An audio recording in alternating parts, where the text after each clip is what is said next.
thanks for what you do with your podcast and all the rest. You're doing a great job. Hope everybody keeps tuning in. You get a lot of good info, a lot of insights, understandings of how to get strong, how to stay strong, how to use your strength. You do a great job, dude. You make things better than they are in real life, I think.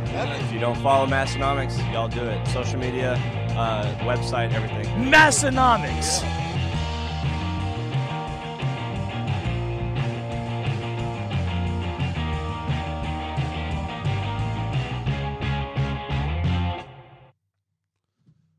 Welcome back, everyone. Episode 9 of Season 2 of the Massenomics podcast, a.k.a. episode 509.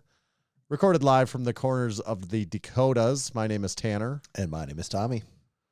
We've got a banger of an episode here for 509. We're going to talk about some numbers from 2025. I guess, not just numbers, more of like a 2025 recap of sorts. And also some of our favorites of the year. Yeah. Some of the highest performers of the year. Yeah. Just a little look back. Some interesting favorites and stuff like that. Some and stats, What more to do when, a year like 2025 comes to a close than to recap it. Mm-hmm. Closing time. Closing all the doors. Every new beginning comes from some other beginning's end. Mm-hmm. That's what I've always said. Yep. Well, the other thing that I've always said is check out Texas Power Bars, texaspowerbars.com. 2025, I would say, was a great year for Texas Power Bars. Some of the best bars ever created, ever since 1980. They've probably recapped about 45 different years now. Every year, a banger for Texas Power Bars, no exception to 2025. The 29 millimeter Texas Power Bar, probably gold standard in barbells, if you ask me. Make sure to check that out. Check out their full other lineup of bars as they continue to come out with more and more options, including the Texas Axle Bar. I see more and more crew members starting to get their hands on that, and I'm getting jelly. Oh, I want to get one of those for myself. I am too. Check out all their barbell options, texaspowerbars.com.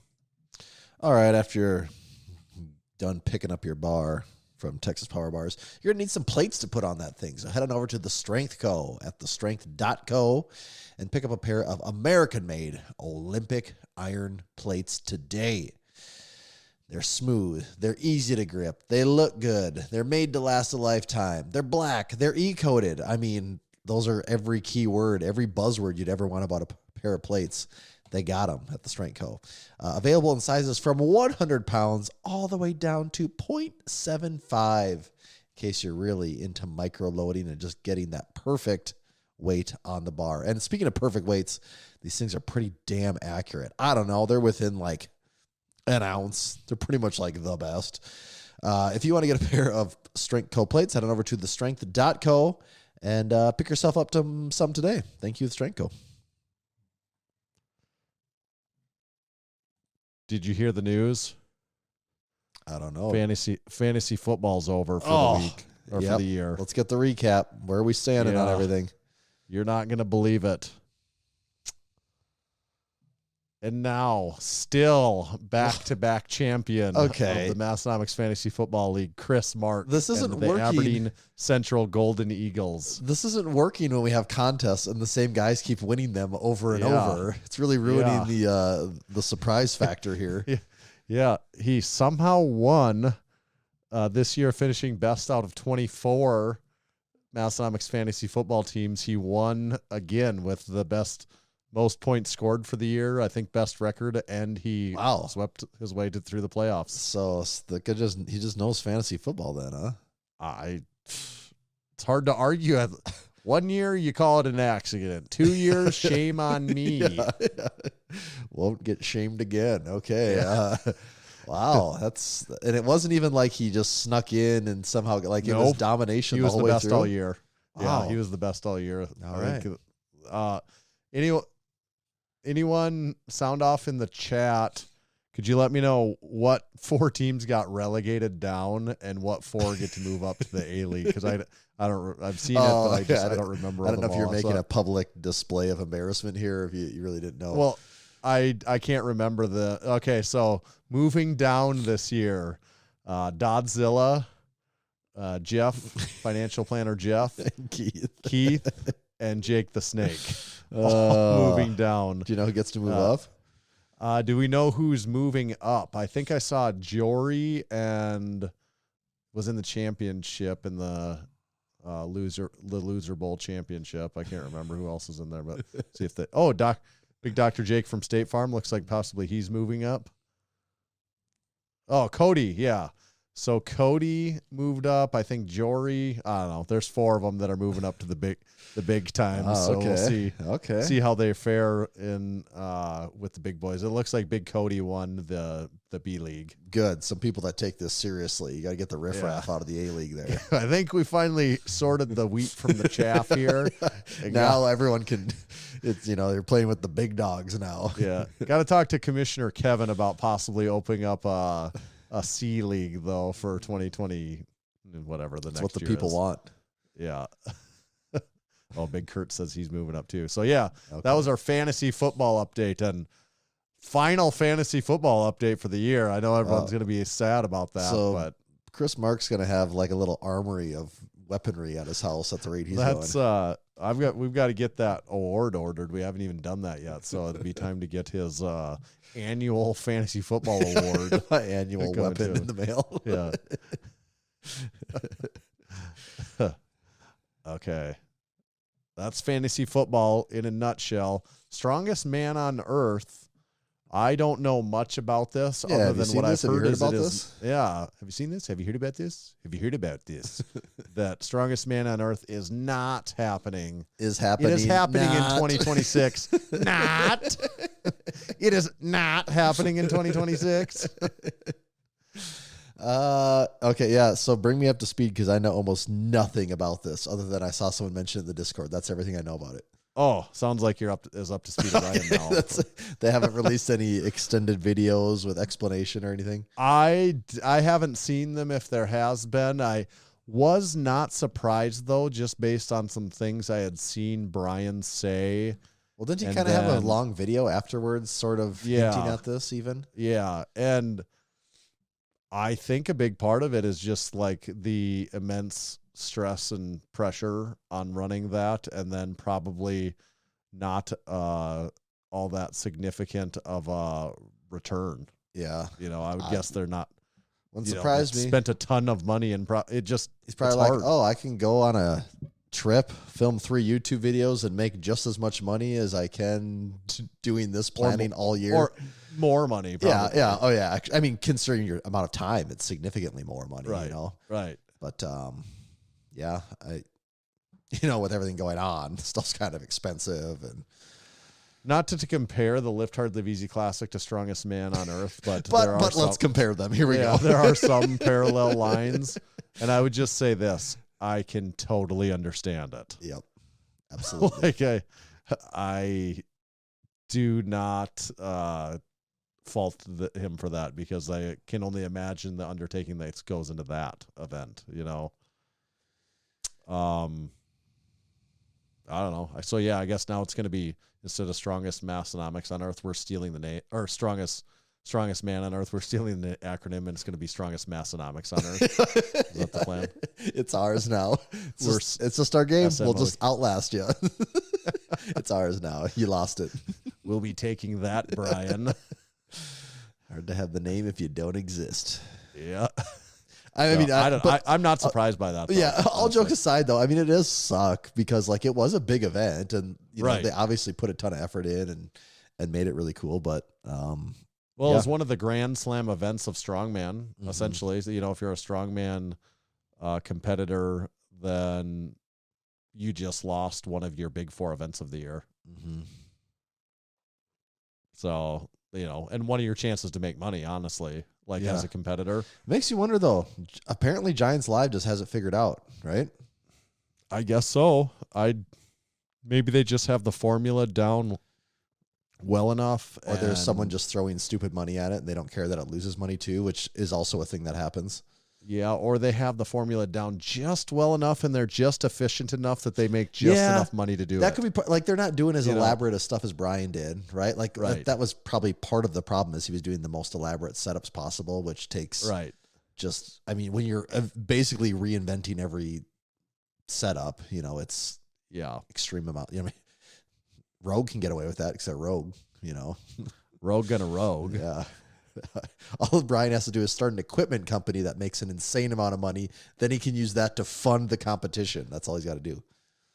It's just that easy. That's it. Big news.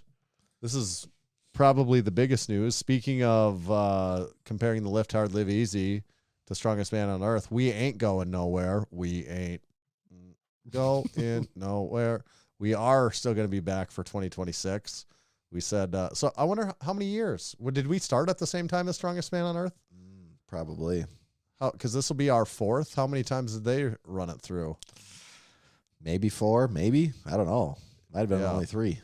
So we did outlast it. Just another Massenomics casualty where we outlasted them.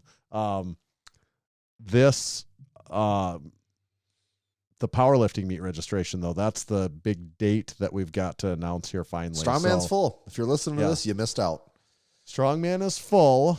Luckily, you can get in on the powerlifting meet. If you're a supporting member, I would say, or a Massanomics gym member to a smaller degree, but if supporting member, Massanomics gym member, the early registration that opens for just all of you is January 8th, a Thursday at 10 a.m. Western Northeast South Dakota time. That's 10 a.m. Central Time in layman's terms. You can get signed up if you're a supporting member, and it's going to be through Lifting Cast is where the sign up is at for that, correct? Yep.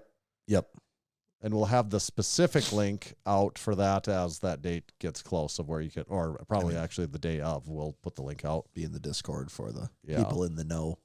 Yeah. Okay. So here's some specifics now that we kind of buttoned up a lot of these specifics before we were putting the registration date out. So Big C Poppy wants to know no federation. It is no federation, although results will still be all published in open powerlifting as they have been in the past. We've already confirmed that. Best overall lift, particularly important for Big C Poppy, will also be decided by DOTS. Best score lifter. again. Best overall lifter. Yep. Will be a DOTS formula. The judges largely come from USAPL IPF background. I would say the judging is going to be probably, they all come from the USAPL background, but based on our conversations, the judging is going to be maybe slightly more lenient than what a typical USAPL IPF meet standard might be. Right. I mean, right. it's not like, to say like the judging would be lenient by any means. No, it won't. It'll just be more like what our judging has been like for the last 3 years. I think it'll be just really say like how your comparable typical powerlifting meet is judged. Right. There is a cap of 100 lifters. It's a 1-day, 2-platform meet. And Big C Poppy's coming with all the questions. Yes, this is an important thing.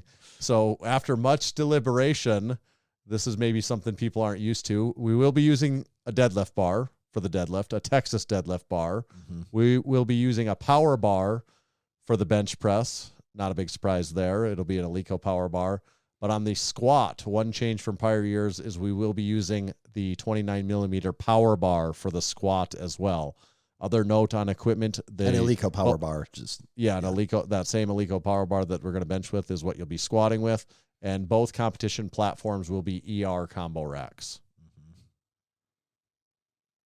Yeah. Is what other important? Still 24-hour weigh-in. So weigh-ins will start the day before at like 8 a.m. But other than that, I mean, yeah, it's show up, lift, have fun. Hopefully be done with the day by like relatively early compared to previous years. Yeah. The powerlifting meet's going to start at 8 a.m. Yeah, the registration, it opens this day for the crew members, and we think a lot of the spots will fill up. If you're not a supporting member, you may not get a great shot at it, but it would, if spots are still available, about a week later, it would open up to the general public. And there will be a waiting list. So if somehow you're listening to this months later and you're like, hey, I want to be a part of that, you can. What's the thing? We reach out to you, Tanner, send you a DM. We'll get you in touch with the meet director, and you can get on the waiting list. And if you're on the fence, get on the waiting list, because from experience, these things do have people drop out. So, well, yeah. And if you're listening to this and you are a supporting member, do not wait to sign up. Honestly, sign up the day that registration comes out, because I mean, I'm not saying that it's going to fill up the day that registration comes out, but it would not be insane for that to be the case either. Mm-hmm. And if you're on the fence about coming to the Lift Hard, Live Easy Classic, as you've seen the strongest man on earth, you never know what year's going to be the last one. Yep. So I would not say, nah, I'm waiting for 2027. I'm on the fence. I'm going to wait. Don't do it. Hey, you never we know said what's that with going our to Arnold happen. booth. You always said, you can see a Massenomics at the booth at the Arnold. Well, we're not doing one this year, so you never know when things can go away. Yep. Anything else? One other thing that I think is kind of fun is that when you do your meet sign up, you do have the option to sign up as a team. So this gives people the option to join some factions and have it, because there will be awards for the best team, correct? Yeah, I think we're still kind of ironing out the final details, I guess, on how that. But I mean, I think at registration you'll be able to put in your team that if you're gonna. Yeah. So is that how that'll generally work? I guess. I think so. I've never done it before, but like you can. And your team could be any. Whether you have some Discord allegiance or something else. If you can get a few people, you can enter in a team name, and your team score will be calculated, and the best team will get an award. Yeah. Yeah. So your team could be the Kentucky crew could be a team, Crew England could be a team. The Southern California crew could be a team. It could be subdivided however you want to create that team, right? Yep. Oh, Poppy wants to know, does the team, obviously the Crew Wolfpack, that's what actually, when we talked amongst ourselves, that was one of the first examples we brought up. Yeah. Yep. Good call, Big Jess. Does the team award count as a check mark? I guess that's to be determined. As of now, I would say no, but who knows? Maybe we'll get extra spicy, and that'd be a Hall of Fame check mark if you never know. The so team award. Plan accordingly. One other thing, I think we mentioned this before, but because this meet is unaffiliated, that means there will be no Fed fee associated, so people won't have to worry about paying a federation fee for this. Correct.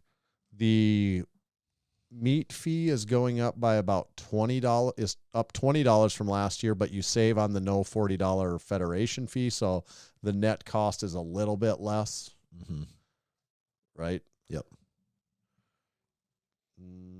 That's it. The weight classes are the same weight classes we've used in the past, where it goes 220, 242, 275, 308 super heavyweight, and 198, 181, whatever those lighter ones are that I do not know for sure. And equipment, there'd be raw with wraps, and then equipped would be one final division. Whatever you want to wear for equipped equipment would be, it's just one division there. Mm-hmm. And then I think there'll be an overall best masters lifters and overall best junior lifter. Age divisions are junior, masters, and open. There's no sub-junior, sub-masters, all those ones that come with that. It's just 3. Yes. That's it. We got 7 months to prepare for it still, so we don't know every bit of the tiniest detail yet, but we know those details. Yeah, the main takeaway is get signed up, because you're going to need to save your spot here. Yes. Okay. We kind of did a sports and books segment, but did you have books follow up behind the sports? Wait, sports? Oh, you're saying the lifting was the sports part? No, the fantasy football. Oh, okay, yeah. It's fantasy football is maybe a stretch to the sports segment, but I do have another. I finished another book. I finished Ready Player One. It was fun. It was a fun read. Maybe I don't know if I did enjoy it. I have a few things I could pick apart with it, but without getting into spoilers or anything. If you're into sci-fi or 80s pop culture at all, I think it's a book that you would like, or any person would like that's into those things.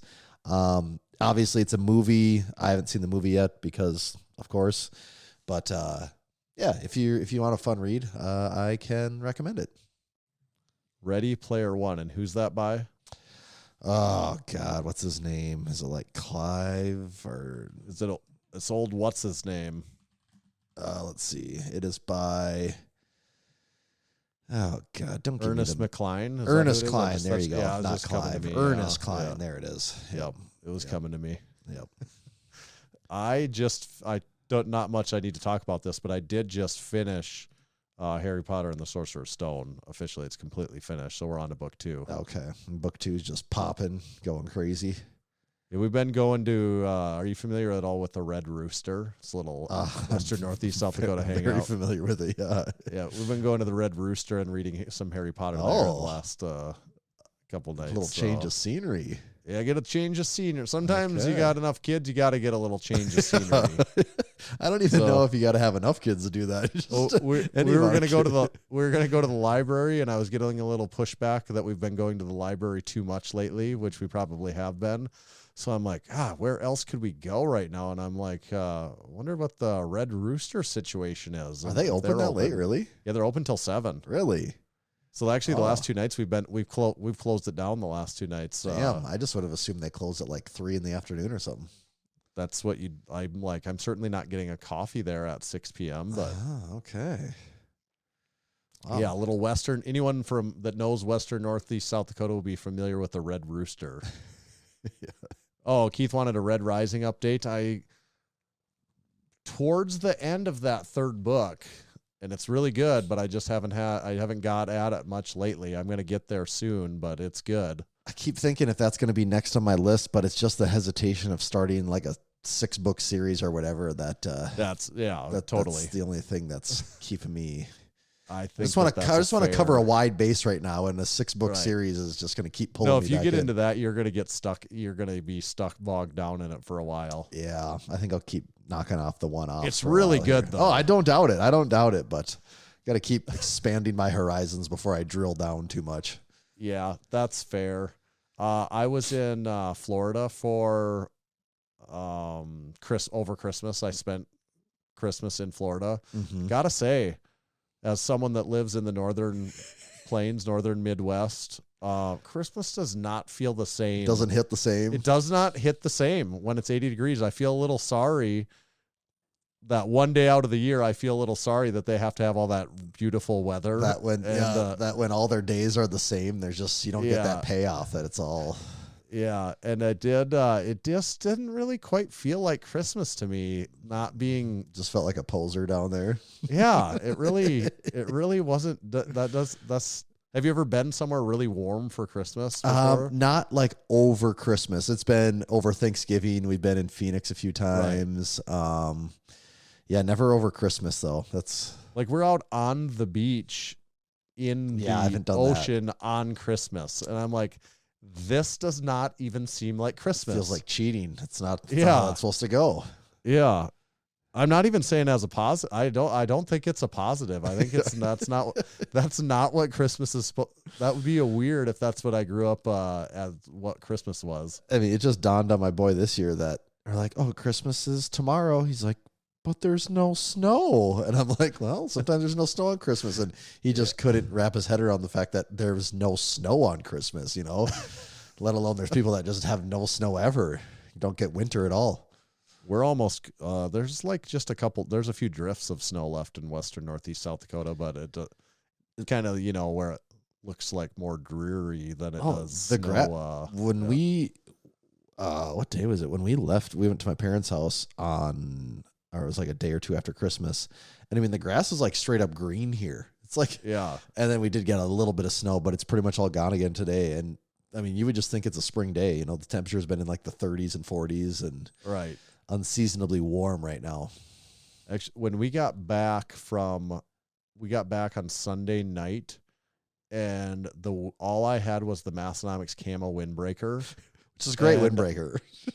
awesome windbreaker. Not great for negative 25 below wind chill Yeah.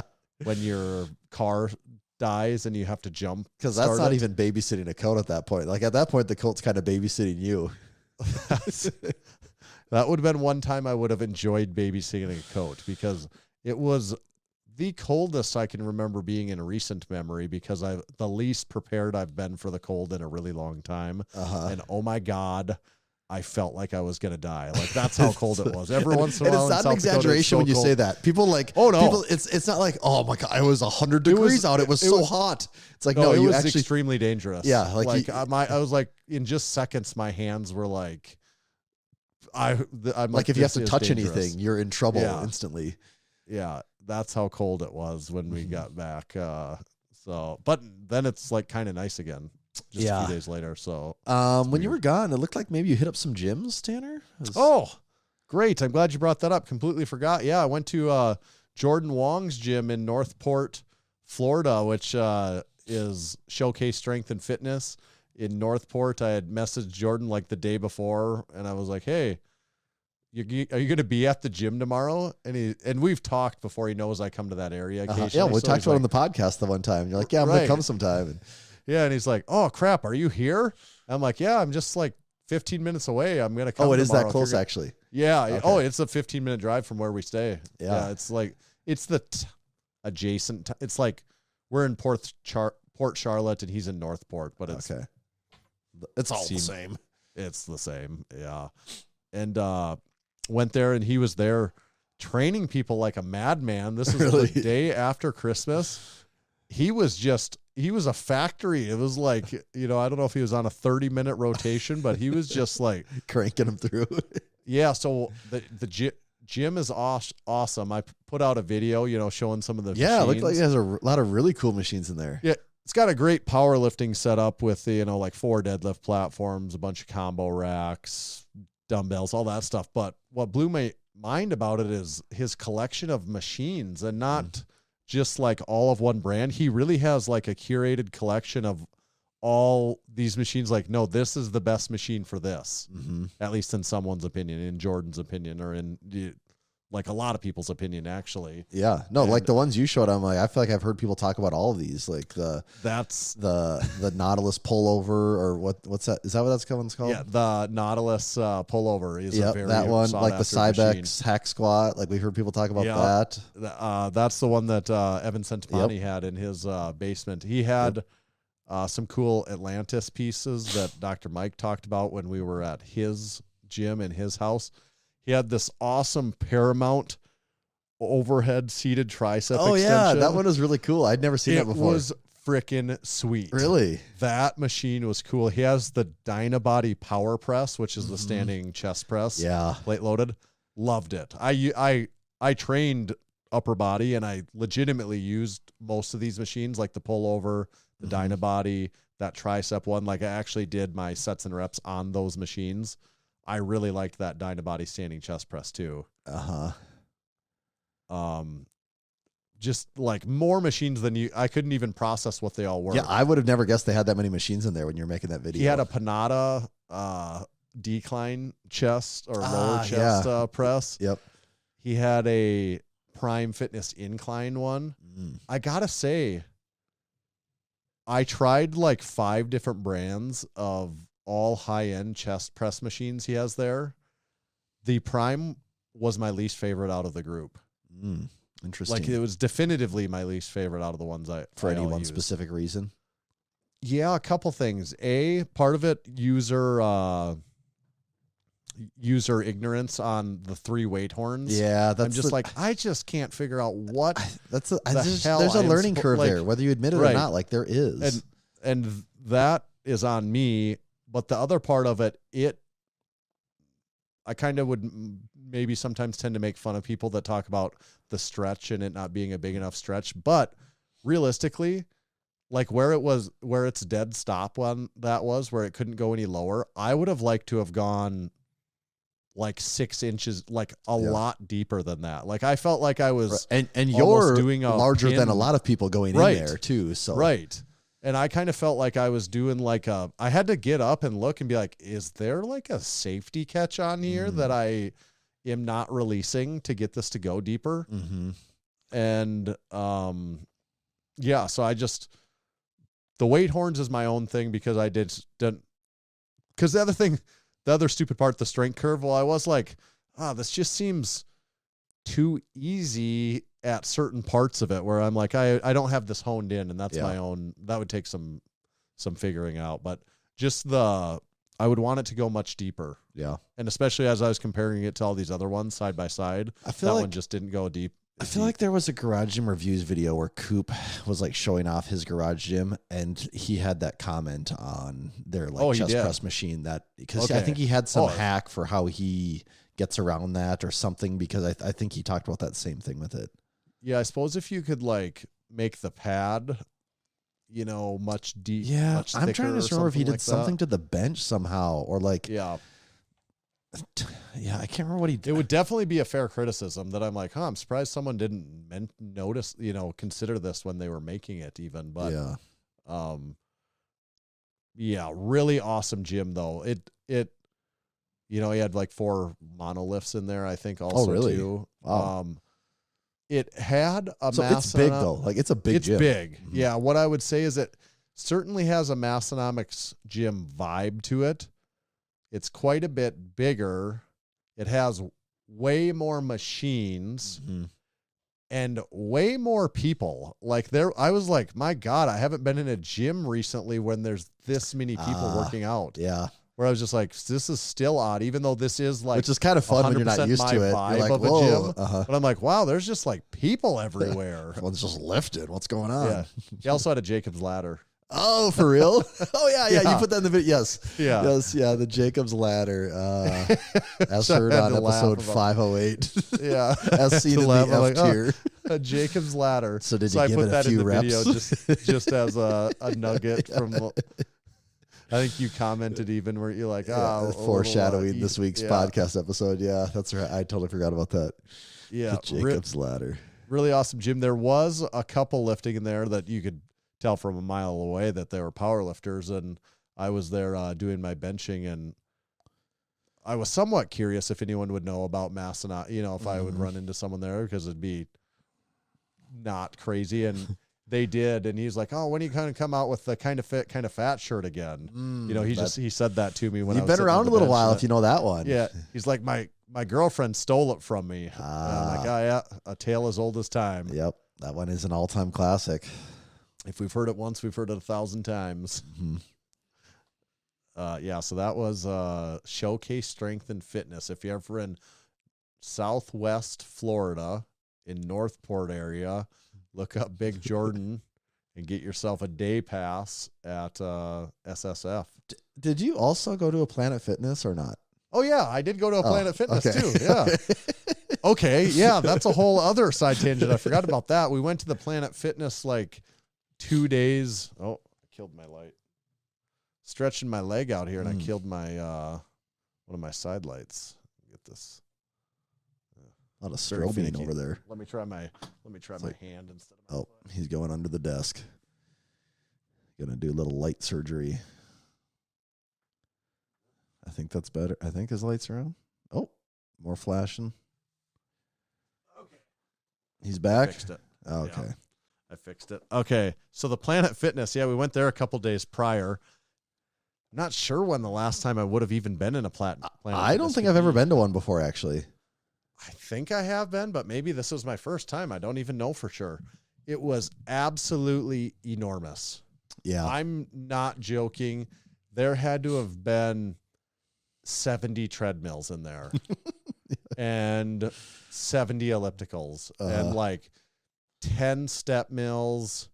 There was definitely like 150 pieces of cardio equipment. Like I was like, this is insane. That's the bread and butter. That's what gets people in the door. Yes. And the weight area, they had a bunch of machines. The machines were not bad. A bunch of selectorized machines that like any specific brand, or I don't remember what it was now. Like nothing that stood out to me. And then they had 2 plate loaded leg presses, which I'm like, why do you have those?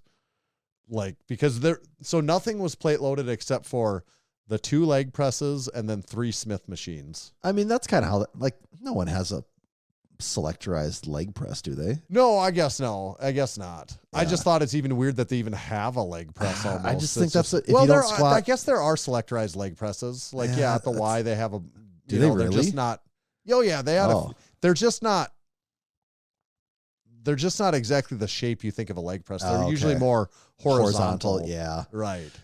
It's like the one thing though that like guys that don't squat, they just load up, a ton of plates on the Right. leg press and then do like quarter reps and call it a day. Yeah. And so it was like, I got a great workout in there. You know, I did the stair mill because I'm like, oh sweet, just talking about Give it this. a little run. And I'm like, yeah, this is great cardio. S tier for sure. We were right. I just confirmed we were correct. S tier cardio, absolutely. They had like kind of a jungle gym area that had all kinds of pull-up bars and like rock. You could do pull-ups on like rock climbing handles and dips. It is kind of like a body weight lifting Kind of like area. a calisthenics area, sort of. Yeah, it was kind of cool. And then they had this really hokey, it was like a separate corner that was probably 1,000 square feet or 1,500. It wasn't small. And it was just like these machines in a circle, and the walls were painted a different color. And it was like, this is like the 30-minute workout area where it must be you go like do a little circuit. And yeah, it's like this circuit that I could just picture like some people just come every day and they go to the 30-minute workout area and hit do a the set or circuit. two on each one and call it a day. Yeah. There was like a calf machine there that I used that I actually really liked. They had a bicep preacher curl machine that was cool. So Jack and I lifted. Did they together. actually have squat racks though? Like was it No, just 3. just Smith machines? Really? Wow. Yeah. That's where there were large, like if they had squat racks and benches, which they also didn't have benches with barbells. Really? You couldn't just bench there? Maybe there was like 1 or 2. I mean, if but it there was like it an afterthought, though. Yes, it was an oddly small number of them. Wow. Interesting. And there was people monkeying around in these Smith machines the entire time. If I had wanted to use one of them, it would have been nearly impossible to get one. Yeah, it's a hot commodity. Also, the people that like walk around, it's so weird. Like the people that just bop around and go to the machines. I don't like the culture of like not knowing if you are allowed to use a machine. Oh, and then, God, like, I know. Someone else stealing it. I from know, you. because some people And I'm get like, pissed God, I about have it too. I know. I know. And like people aren't just cool and normal about it. Where like at Everyone's super Massenomics, if someone's defensive. using something, it's like, oh, just wait 10 seconds until you're done and then use it myself. Yeah. and like you're not going to yell at me if I start to use it Yeah. when or some guy's you think literally on you the other own side of the it. gym and you sit at a machine. He's like, hey, I'm on that thing. It's like, no, you're over there. Yes. But overall, pretty good, insanely large. Nice locker room too. They had the lunk alarm thing there. Did I'm they? like, does anyone ever actually use this for anything? Like, Well, if you're working, you can't there, when there's like, no barbells to actually hit the ground anymore. Well, that's it. There's nothing you could even lunk off about. I don't even know what you would lunk on. Yeah. It wouldn't be where I would choose to get a membership, but you could certainly get a lift in there in a pinch. If you were starting your outside of- fitness journey as long as you didn't want to, squat or deadlift or almost or use the bench Smith press. machine. And Yeah. as long as you don't want to do like any of the main movements, you're good to go. Like it works on like, hey, I'm on vacation and I kind of want to get some blood pumping today because I haven't been doing shit for a couple days. Yeah. As far as that goes, not bad. Yeah. Yeah. Okay. That makes sense. I can see it. Yeah. Also, what's this little thing on your wrist I've seen pop up here, Tanner? What's going on there? Oh, this old thing? What the hell is that? Never seen Actually, that on there before. I'm glad you brought that up too. I'm wearing a Apple Watch. Yeah. And I got this as a gift. I really don't know how much of what I would use this for outside of it being a watch, though, up to this point. Well, you're doing it. I mean, you can do some fitness tracking with it, Yeah. Like some sleep my tracking steps too. and stuff. And I'm like, I don't really want to wear this when I sleep just because I prefer to not to. Yeah. The fitness tracking stuff, my phone is usually always in my pocket. Right. I kind of know my steps. And like, my point is like the information on fitness tracking beyond the steps. I haven't found anything that I really care about that much. Okay. Yeah. Okay. Like if it's telling me my standing hours and, the time I spent exercise, like at a certain point, it brings up something in general, like what do I need to know these, like my sleep metrics, even for example, I know if I slept good or slept like shit. Right. Like, I don't really need I know it's something to never tell- enough. Yeah. I am curious about step count, Yeah. but I already kind of have that data. Uh-huh. I'm not shitting on it. It's really cool. That's always been my thing is I want one. I do, but I'm like, I Yeah. just need one thing to get me over the hump and convince me. And I'm like 45% of the way there. And I just can't get that last little thing to convince me like this is the reason I need it. So I don't know. Someday I'll probably have one, but I just can't quite get there now. It's another thing to charge, Mm-hmm. which I do get very annoyed about the charging thing. I guess, I don't know. I have my actual phone on me so frequently that, because you get updates if whatever you want to get an update. Like, so if I get a text message or a call, you could actually take it through here. Mm-hmm. But rarely am I without my phone. Right. But if you use it for that reason, I could see that being valuable too. But I'm Yeah. just, 99% of the time I'm going to have my phone. And that's the thing. Like I'm like you, it's my work is at work. I'm in front of a computer at a desk. So, there's no lack of notifications reaching me if that's what I Right. want it to be. Right. Yeah, Big Jess says you could start and stop music and audiobooks from it. I don't know. I think it's really nice. It's a cool piece of technology. I also just kind of like my regular I wear a watch to work. Yep. And I just also, when you do this, there's a split second it takes for the watch to come up. on. Actually, to see the time. And you know what I kind of like about my regular watch? Is it Is just I can go, there? like, this is a weird thing, but I'm like, it doesn't take a split second to appear. Uh-huh. It is there whenever I want it. I don't know. I do like it. I haven't played around with it enough to know what features would be most valuable to me. Well, if a month from now you're like, "Yep, I figured it out. This is what it is." That's all it would take to convince me. But until then, I'll be waiting. Well, and it does track your heart rate. I see that mentioned too. And I did, I was messing around with that, just seeing what it is. But there again, I don't know what I really do with that data. So then I'm like, okay, I know what my heart rate is now. So what? Yeah. Like outside of it being like dangerous levels, like what? Like we went to an amusement park and when we're doing it, I'm like, oh, I'm going to see if my heart rate gets elevated when I'm sitting here waiting. And I'm like, yeah, it did a little bit. Yep. Just as I suspected. Now I know.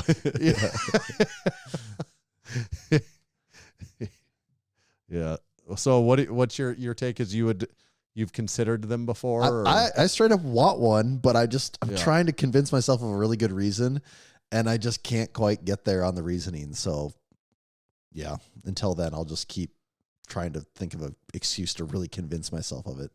There is a water mode, I found out. So like when we're going on a water ride, you put it in a water mode and then you take it out of that when you get done. Oh, really?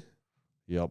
Oh, I mean, you don't have to though, right? Like you can I don't think you have to. I Okay. think it's probably, okay. So like if you're going to take a shower and have it on, like you're supposed to put it into water mode is what would ideally be happening. I think so. Okay. I don't know what's going on there when you're doing that. Yeah, Gary said it ejects the water from the inside with the noise Okay. when you take it out of water mode or whatever. Interesting. Yeah. Yeah, Apple Watch. I guess I'll follow up more when I've used it more. Yeah. I've been We'll wearing get it. the long-term review here. Yeah. I'm not the biggest advocate though. After a little bit, I'm not like everyone must go out and purchase. I don't think they're that expensive, relatively No, speaking. Though, they're really right? not. They're not too bad. Yeah. Right. Yeah. I'm always a bit of a tech guy, so you can part of what I struggle with though, this is a good example, like your watch face, you can make this look 10,000 different ways. Mm-hmm. And I'm like, I don't like having to choose that.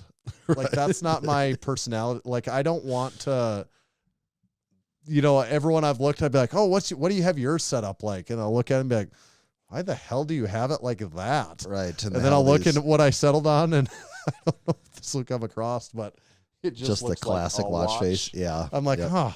I tried a bunch of different things, and I'm like, I kind of like it if it looks like a watch. Mhm. I do like that it has the temperature right on, because I can like the the outdoor temp you're saying? Yeah, I Oh, can okay. add the outdoor temp. I'm like, 31 out right now, Yeah. low of 16, high of 38. And I do kind of like that, just like in the old man in me likes to be able to see the temperature. Keeping tabs on that. Wrist. Yeah. Yeah, that's it. Apple Watch. Okay. How about us supporting our supporting member segment? Yeah, let's do it. This is a relatively new segment of the podcast, especially particularly to season 2. This is only the 9th time we've done this in season 2, so we're kind of getting our bearings about us. So bear with us if we stumble on anything here. Supporting our supporting members. This is a segment that we use to give back to people that support us. We'd love to have you support our show. Becoming a supporting member is the number one way you can boost everything that Massenomics has going on. This is the number one thing keeping us moving. It keeps our lights on. Big Jake, Hayden Strength gifted, and Jake and Abby gifted me a used George Foreman grill for Christmas. God. It was on my doorstep when I was gone on vacation. Some guys really do have it all. Yeah. So your supporting membership will go to pay for the electricity that I use to superheat that George Foreman grill up to 600 Pretty degrees. soon, they're going to be like, oh, is this guy running a data center over here? All this energy. It's like, nope, we just got 10 he's got George a couple Foreman's George Foreman grills running. You guys have no idea how much electricity those George Foreman grills consume. They basically need a dryer plug to run them. You think heating and cooling your garage for your home gym is expensive? Wait until you plug in a few George Foreman grills.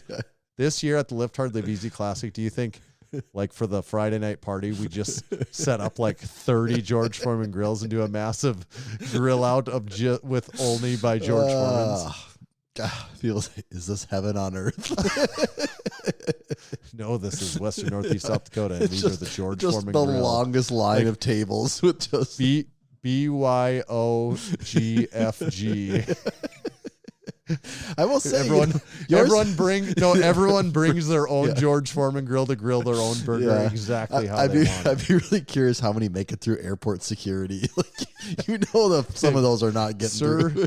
You know you have a George Foreman grill in your bag? Do you understand how much power those things draw? It's a BYOGFG cookout. And they're like, oh, by all why means. didn't you say so? Yeah. Go right through. Why didn't you say so? You're a man of class over here. I will say, looking at your George Foreman, it seems like a little newer model than what I typically remember. Definitely. This is like the deluxe, like the large, like they started to get crazy with the George I remember having Foremans. a little more of like a white clamshell kind of look to it, a little more circular. Yes. That's what, in my day, that's what a George Foreman this is like. this is a big old beefy George Foreman. Yeah. It's like a late model George Foreman. Yeah, late model George Foreman. It's not quite as high value as the rare early model George Foreman grills. Traditionally white with brown stains. Right. Well, it was white. Now it's kind of yellowed. Yeah, it's yellow, grease brown. Yeah. Like not even like it's like in the paint. Yeah. It's like just part of it. It's like way more scratched up than it should be. Yeah, so George Foreman grill cookout. That would be fun. A fun concept. All George Foreman grills cooking out. Yep. Just extension cords everywhere. The meter on my house just going zoom. Just to cook one or two burgers at a time. Yeah, Dr. Jake from State Farm posted a picture of his white one that looks a little more. Daisy chain those George Foremans. Yeah, we could daisy chain the George Foremans. Yes. Daisy chain George Foremans. We'd probably have to. We got some electrical guys in the crew who could actually literally. They could rewire them. Figure that out. There's a way we can rig that up. Yeah. If you become a supporting member, it will feed our very expensive George Foreman grill collection and use hobby.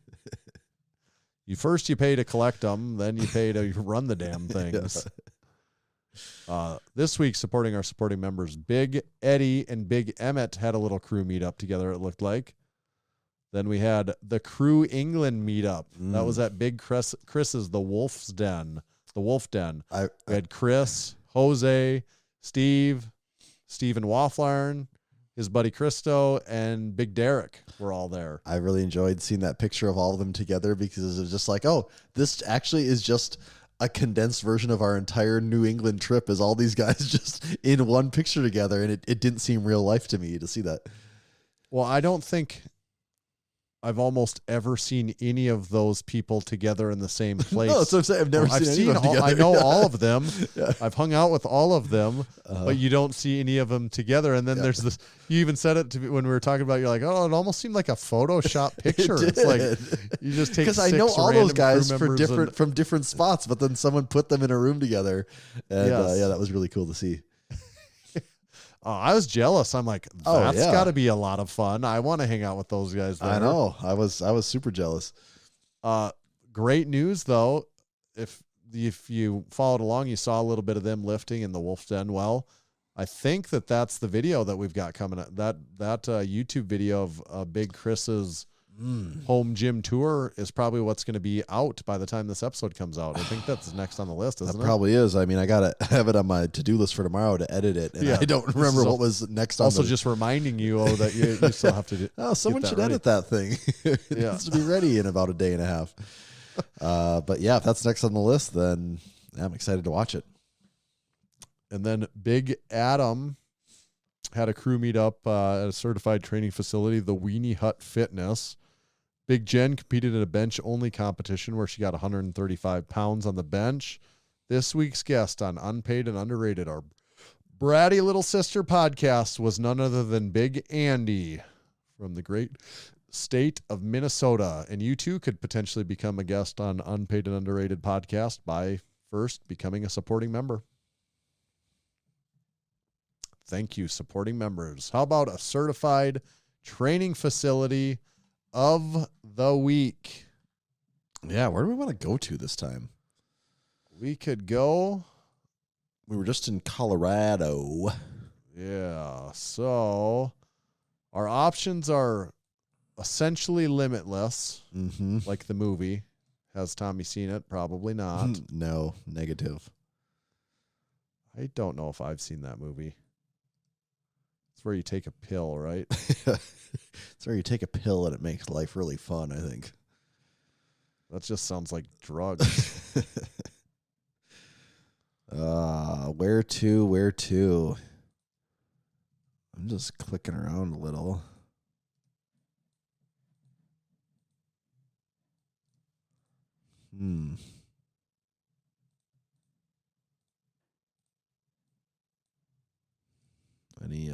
Anything jumping out at you? How about have we done this one? Just the northernmost California gym is Lost Cabin Iron.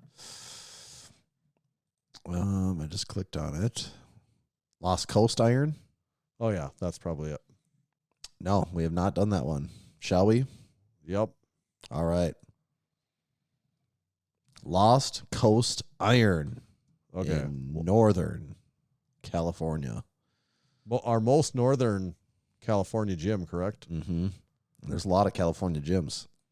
Also, you mentioned no one's in the middle of California. Someone just joined up like today or yesterday. Oh. So there's now 2 in the middle of California. Like Fresno, right? Is that what you're saying? Fresno Yeah, and Bakersfield. Yeah. Yeah. Wow. So they were listening and they said, yep. Right. Yeah. We'll show Because him. it was pretty much like SoCal and like the Bay Area. And now all of a sudden, yeah. Now we okay. got Turtle School Gym in Fresno, and in Bakersfield we've got the Armory. Well, they play their cards right. We'll get a we'll feature them one of these weeks. Yeah. So Lost Coast Iron in California. Big Alex. Big Alex. All right. Right off the bat here, we got a folding rack, a rack that folds into the wall. I'm not totally sure what one that is. If You know what they always say about folding racks, don't you? you fold them out and that's it. Yep. You fold them once, the one time you put them out. Uh-huh. Never to be folded again. There's a barbell in there. There's actually another barbell leaning against the wall. We got a little curl bar hanging out in the rack there too. There's a adjustable bench. I'm not quite sure what one that is. We got some bumper plates hanging out. We got a few loadable dumbbells sitting down there. Yeah, what are those, like 1 inch? I think they are, because if you look on the weight tree in the back, there's some 1 inch plates there. You see those? Oh yeah. And we don't see a ton of 1 inch plates, so it's always refreshing to see some of those hanging around. Actually, that curl bar, I think, is a 1 inch curl bar too, isn't it? Yeah, what do you call that? A 1 inch rackable curl bar, it looks like. Well, to me, it's right? not really a rackable curl bar. No, look at it. Well, I mean, that's how I do my curl bar, is like, well, I don't fill my curl bar out to the sleeves, so I can put it in the rack. Yeah. That's rackable by definition. By definition, you are correct. We got a rep sandbag. There is. That's a strongman corner. Yes, it is. If we look at photo number 2, we got a close up of the deadlift platform. It says California Strong. What animal do you think that is there? That's an otter, right? I think it's got to be an otter, isn't it? Yeah. What's the South Park? Kill the table eaters. you know that one where the people go to war against the otters. Yes. Our last photo 3, is there farmers carry handles against the wall? Yeah, it looks like, I couldn't tell from the other angle if that was like an axle of some kind, but yes, those appear to be farmers carry handles. There's a glute ham slider there, which I think that's a great addition for any gym. It's like, I don't know, 60, 70, $80, something like that. But I use mine all the time. Be like TRX bands or something. Yeah. Yep. I think you're right there. Yep. Some TRX bands. Looks like maybe there's a Matador or some type of tricep dip attachment behind the rack there. Drink spotter light. And drink spotter light. Gotta have it. Also a Massenomics sticker on the rack there. It looks like Ryan's circular I gave blood one. Or is that a Brad the Pad one next to it? You see that? The circular one? Yeah, I can't see quite well enough so what that one is. It might be a I gave blood one. That could be it. Either one of those. And this has to be is this a garage? I can't quite tell. There's a door and there's this is a garage. Yeah, I think. It's got the water heater in there. And it's on the main and the first photo showed some like cabinets that kind of look like garage cabinets. I don't know. Maybe it is. Maybe it's not. Hard to tell for sure. Yeah, there's no way. Hard saying not knowing. What I am wondering, though, I'm kind of starting to draw my own conclusions, but pretty curious what you think. Do you think you could get strong in here in the Lost Coast Iron Gym? Oh, hell yeah. Yeah, we're getting hella strong in there for show. All right, that's certified training facility. You could too. Could make it on a certified training facility of the week just by becoming getting your training facility certified at massenomics.com/certified. All the details are there of the rigorous process of passing the test. So that gym's in Fort Bragg, Tanner. Never been up there in any of your Army escapades? Nope. National Guard escapades? No. Well, actually, Fort Bragg, I think there is a more popular Fort Bragg. Oh, is there? It's not. That's not that one? That one. Oh, yeah. okay. That's where I'm getting confused. North Carolina is where the popular Fort Bragg is at. Home of the Airborne and Special Operations Forces, SF. Okay, yep. It's just a scenic coastal city in California is all it is there. Yeah. All right. Known for redwoods, glass beach, and skunk train and Lost Coast cabin garage gym. Sounds good enough for me. Yeah. All right. You know what else is good enough for me? Barefoot shoes. Check them out at barefoot.store. We've got a discount code there with them. It's Massenomics. It'll save you 10% for every single pair of shoes that you buy from them. And want to let you know that Barefoot is redefining minimalist footwear with high-performance barefoot shoes and barefoot boots designed for every aspect of your life. From barefoot sneakers built for strength training to casual barefoot shoes, perfect for everyday wear, and rugged outdoor barefoot boots made to handle any terrain. They're our favorite footwear. They support natural movement without compromise. Every pair features a wide toe box, one of my favorite features, zero drop platform, something I didn't know too much about at first, but have become increasingly more fond of, and flexible design to promote balance, stability, and optimal foot function. Check them out at barefoot.store. Use discount code Massenomics. This episode is also brought to you by Juggernaut AI. Juggernaut AI is the smartest program for you. Here's how Juggernaut works. You download the app on your phone. Once you have the app, you're going to fill out some questionnaires. You're going to tell the app, you're going to tell the software all about yourself and your goals, anything from your age, your training experience, your weight, all that good stuff. And then from there, it's going to create an individualized program for you. It's also going to ask you some about your preferred training styles, frequency, all that.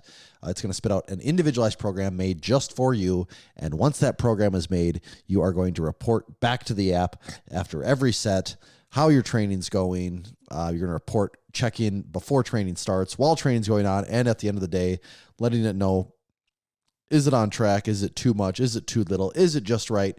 From there, the program is going to tweak loads, reps, volume to make the optimal program for you so you can make the best gains and recover so you can hit the gym harder the next time.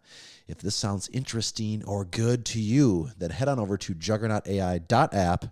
That is their website, and you can sign up using code Massenomics and save 10% on the lifetime of your membership. You have to do that through their website to get the discount code. juggernautai.app, code Massenomics will save you 10%. Thank you, Juggernaut AI. And I think maybe if we have time, Tanner, we might do a little training update at the end of this episode because we haven't talked training for a while. So we'll see. We'll see if we get to it. Oh, hell yeah. We'll talk training. Talk the shit out of training. Do you kick off, or did you give these live listeners the axe? They're going now. Give them the axe, and while they're on their way out the door, give them the boot, and then say, I hope the door don't hit you where the good Lord split you. Right in the ass crack. That's what that means, huh? Referring to the ass crack. Oh, okay. Title topic wise, we're going to talk about some 2025, just some cool stuff, like some of our favorites of 2025, some of the biggest things we saw by the numbers in 2025. We pulled together some big data for this one, some Crunched big numbers. A lot of numbers. Crunched a lot of numbers. Can you check those crunch those numbers again? Crunch. Here they are, crunched. So what would you title this topic, though? Well, specifically? We don't know what the official YouTube title, but we'll say for now this will be like a 2025 best of recap is maybe what we'll work with. Yeah, I like that. I can get behind that. There it is. Okay, so I wrote down a couple things. What do we want to start with? Anything in particular? Maybe let's go with some of the more objective things first, things that have more numbers to them, because it is what it is. And then I think later on, maybe we'll start talking more of some of our personal favorites, our standouts to us throughout the year. Okay. So did you see anything have you seen this stuff yet? I just pulled it up before we were recording. So I just saw it for a second.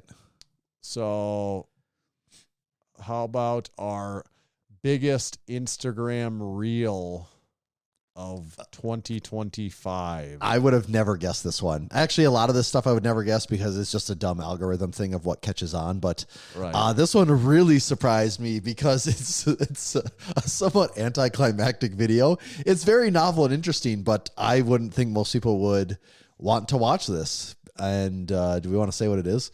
Yeah, it was the horse stall mat hold at the 2025 Lift Hard Live Easy Classic Strongman Tiebreaker, where Big Toby and Big Allen are standing on each side of a horse stall mat with a plate hanging in the center, and they're holding it until they see who can't hold on anymore. And that is the video, our biggest video ever on Instagram, I think. Did you say the number? Yeah, 10 million views on Instagram. 50,000 likes, and I don't know how many shares. I didn't write down shares on that one, but I don't know that we've ever broken 10 million views on a Instagram reel before. It's a lot. That's a lot. Yeah. Even for reel standards or whatever, shorts, that's a lot. Yeah. And then also just to highlight the oddness of how the numbers work, there was an Edmund Fitzgerald meme that I meant. It was just a still image of me squatting in Massanomics gym in like 2016, like in the old squat rack in front of the bathroom when it used to be there. It's actually the picture of me squatting and Larry standing behind me. And it looks very vintage Massenomics because, like, we're not in Massenomics clothes. It's not. Yeah, it's just things look way different. It just looks way different. You can tell it's a very old picture. And it's just that fading to an image of the Edmund Fitzgerald crash, with seas crashing, just another steel image where one slowly fades out and the other fades in. And it says something like, I can't remember what the thing is. It says it's something about the Edmund Fitzgerald about like when I go down for a squat and don't come back up, I feel like the Edmund Fitzgerald, something like that. I can't even remember. And that one, I think had their most shares for the year. Really? Like up there in likes has, that horse stall mat video has 40,000 likes or 50,000. Well, the Edmund Fitzgerald meme one has 110,000 likes. Really? But like only 1 or 2 million views. So it has like a fifth the views, but 2 or 3x the likes. And that Edmund Fitzgerald one has over 50,000 shares. Wow. See, and I can't even remember that. I mean, I'm sure I saw it. Yeah. But I don't even remember that one now. Yeah. Wow. Yeah. Over 50,000 shares of that meme. What a hot performer there. Was that also during kind of the Edmund Fitzgerald run with all that stuff? Okay. It was. And there's a whole bunch of... There was several that took off during that week or so, wasn't there? Yeah, that was the biggest one, but there were several others that were not far behind that. Mm-hmm. But I just think it's funny how it can work, how something can take off in... they both went viral to speak, period, but... where one, like the ratios are so much different, where one is so much more views based and the other one is so much more likes and shares based. Mm-hmm.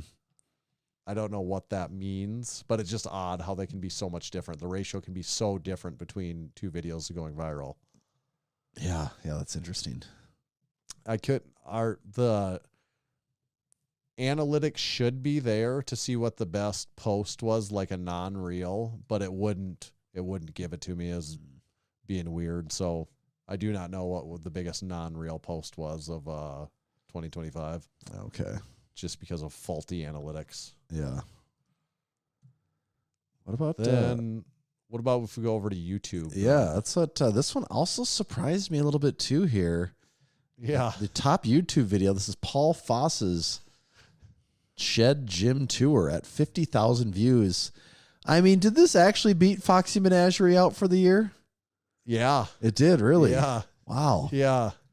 It did. It had more views, but I don't think this was even a new video in 2025. No, because it came out in the end of 2024. Right.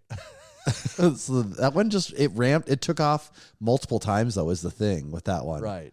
I think it had several runs of, getting 10, 15,000 views over the course of a week or two.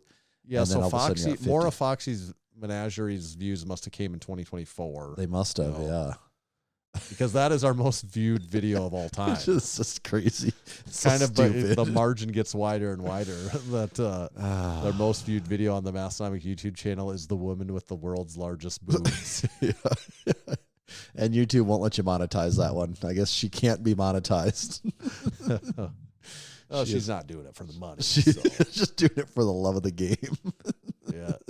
So that's our most viewed long form video content is Paul Foss's shim. Of note of more recent post ones that were up there would be like Gluck's home gym tour and Evan Centopani's home gym tour. Also, Dr. Tatty Waffles, very high up on the list too. Yeah, Tat Waffles right over there, isn't it? Yeah, the good doc Tat Waffles. Yeah, he's actually almost even with Gluck's. Like they're actually like 100 views apart. Neck. Yeah. Then the top YouTube short of the year, which this one really took off as far as a YouTube short for us goes, was the Efren home gym tour montage. And this like took off half a year after it had been posted. It says you posted it in April. It didn't really take off until like November. Like October or November, yeah. And it has 2.5 million views on YouTube. Yeah. And it went off like 6 months later, which is just very odd.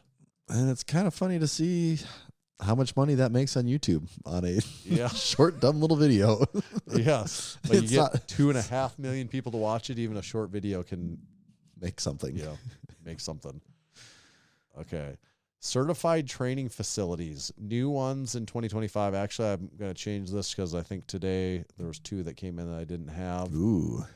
New certified training facilities. Because the in program 2025. actually launched in December of 2024. So the very Yes. first run, which sold out immediately, was in Yes. December of 24. I don't know. Did we get a second run in December in 24? I think there might have been some sold for some second run. Okay, so in, technically, like third runners might have been. yeah, maybe second, maybe somewhere around second or third. Okay.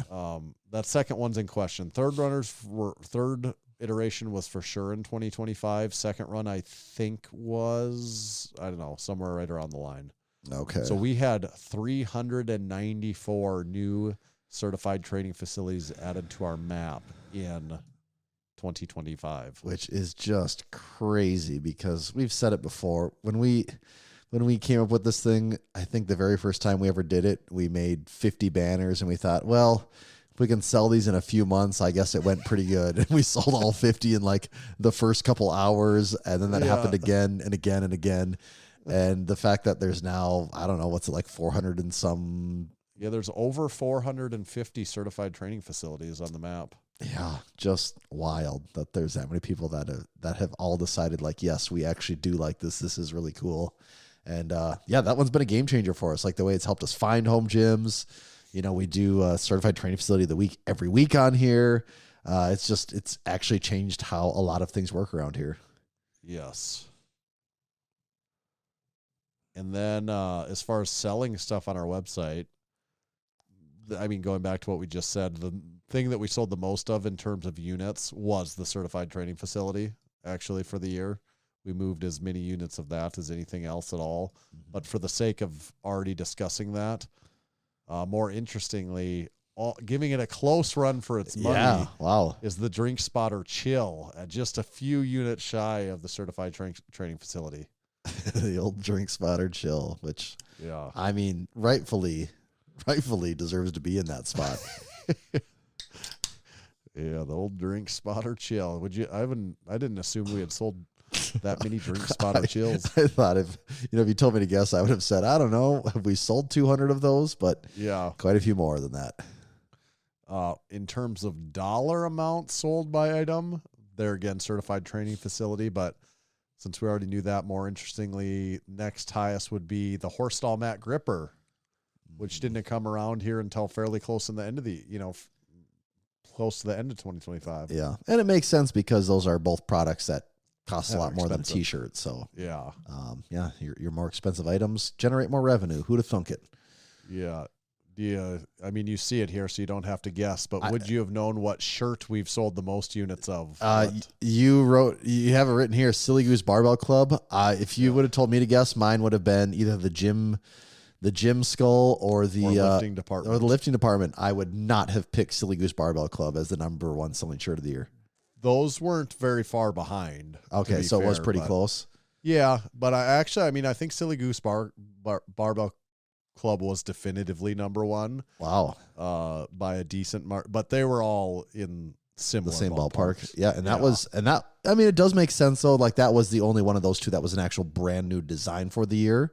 Right. But in my mind, we only did like one or two. Like if you told me, I'm like, oh, we've only done one run of that.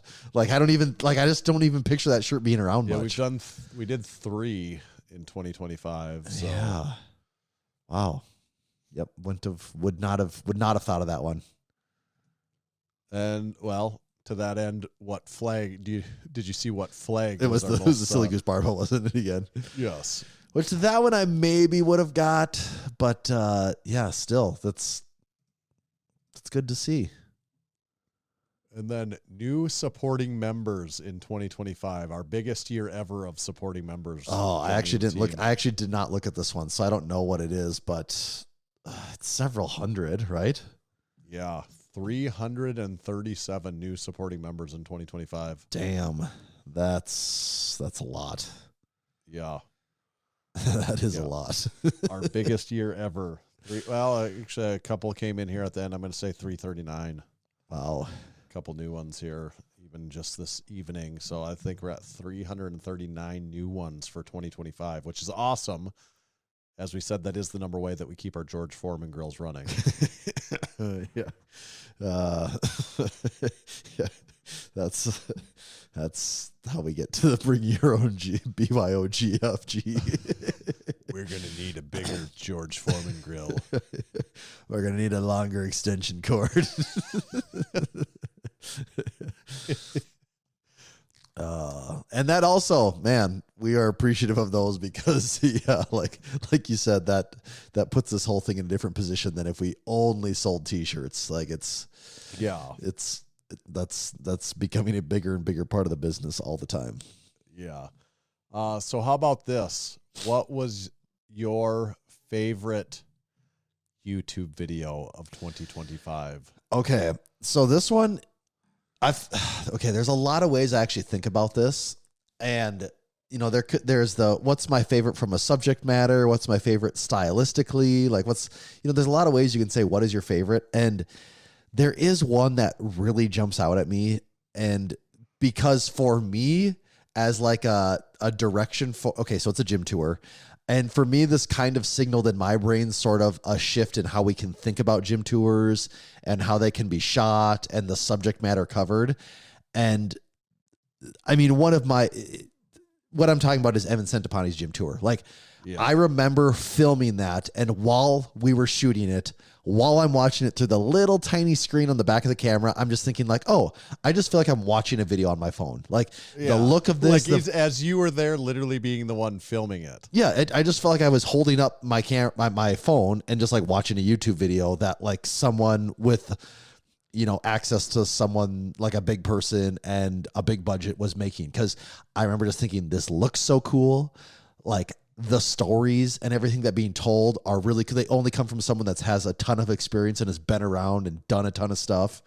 All these just he gives good answers, like just the whole vibe, all of it was shot so good. And it was one of the first times we did a video where, yeah, we were there to talk about gym equipment, but we didn't spend that much time like really looking at, like, the camera was mostly pointed at Evan, and for good reason, because he just had great things to say. And like that sort of like changed this thing in my brain where it's like, oh yeah, actually these don't necessarily have to be like, hey, we're talking about this leg machine and the camera needs to be pointed at the leg machine, talking about the specs and everything. Like, it can be more of a guy that, like, the leg machine's a starting off point for the conversation. And then like, it's almost a podcast now where that was something that got it going. And now you're just hearing cool stories and, these experiences that this guy had. And so for me, that one it's like a turning point in my brain for how things worked after that. And that one's what I feel like really got that going. Well, and Brian Koppelman's was kind of that. Well, and his was too, and that was the day before. But like Evans was taking it to an even more extreme, because like Brian was the very first time ever that I really had that feeling of like, whoa, we're just like, oh wait, like this is just a guy talking, and this is awesome. And it's like, it's better almost, where it's like it's almost more fun. You know? But like where Brian will tell you, like, he's newer to the fitness game. Evans obviously just been doing it like to an extreme level for a long time. Yeah. And so like just having his input on that just felt like just a whole different way for how we can approach this. So is that your pick? Probably. Yeah, I think so. That was going to be my pick. Really? Before you said anything, I'm like, it's probably got to be the Evan Centopani gym tour video. And it was just, I couldn't even really tell you why, other than I just remember the feeling when we drove away after recording that one, and I'm like, that was the best video we've ever done. Yeah. And I'm like, I couldn't even tell you why. There was just something, I'm like, it was like the perfect, as far as what we try to achieve. Mm-hmm. It was the perfect one. Like, where I'm just like, that is so, I was like left thinking, people are going to love that. That is so entertaining. Like, if you like lifting or home gyms at all, you will love that video. Yes. It's exactly what I thought, like the second we drove away after filming it. Yeah. And I'm trying to think, like, some of our earlier gym tours, because we played around with, I mean, it's for more or less been the same formula, but there's things that we're always changing and tweaking a little bit. Right. And I'm sure, I haven't gone back and watched any of them for a while, but I'm sure if you watch some of our earlier ones, it is probably pretty targeted at just talking about the equipment. And I think over time, like that's what's actually made them unique and different and good, is that it's been less of just strictly equipment talk. Yeah. And like I was saying, it's like, no, the equipment talk is like a jumping off point for a conversation. And then like, where do we go from there? And I think like we've gotten way better at that as time has gone on.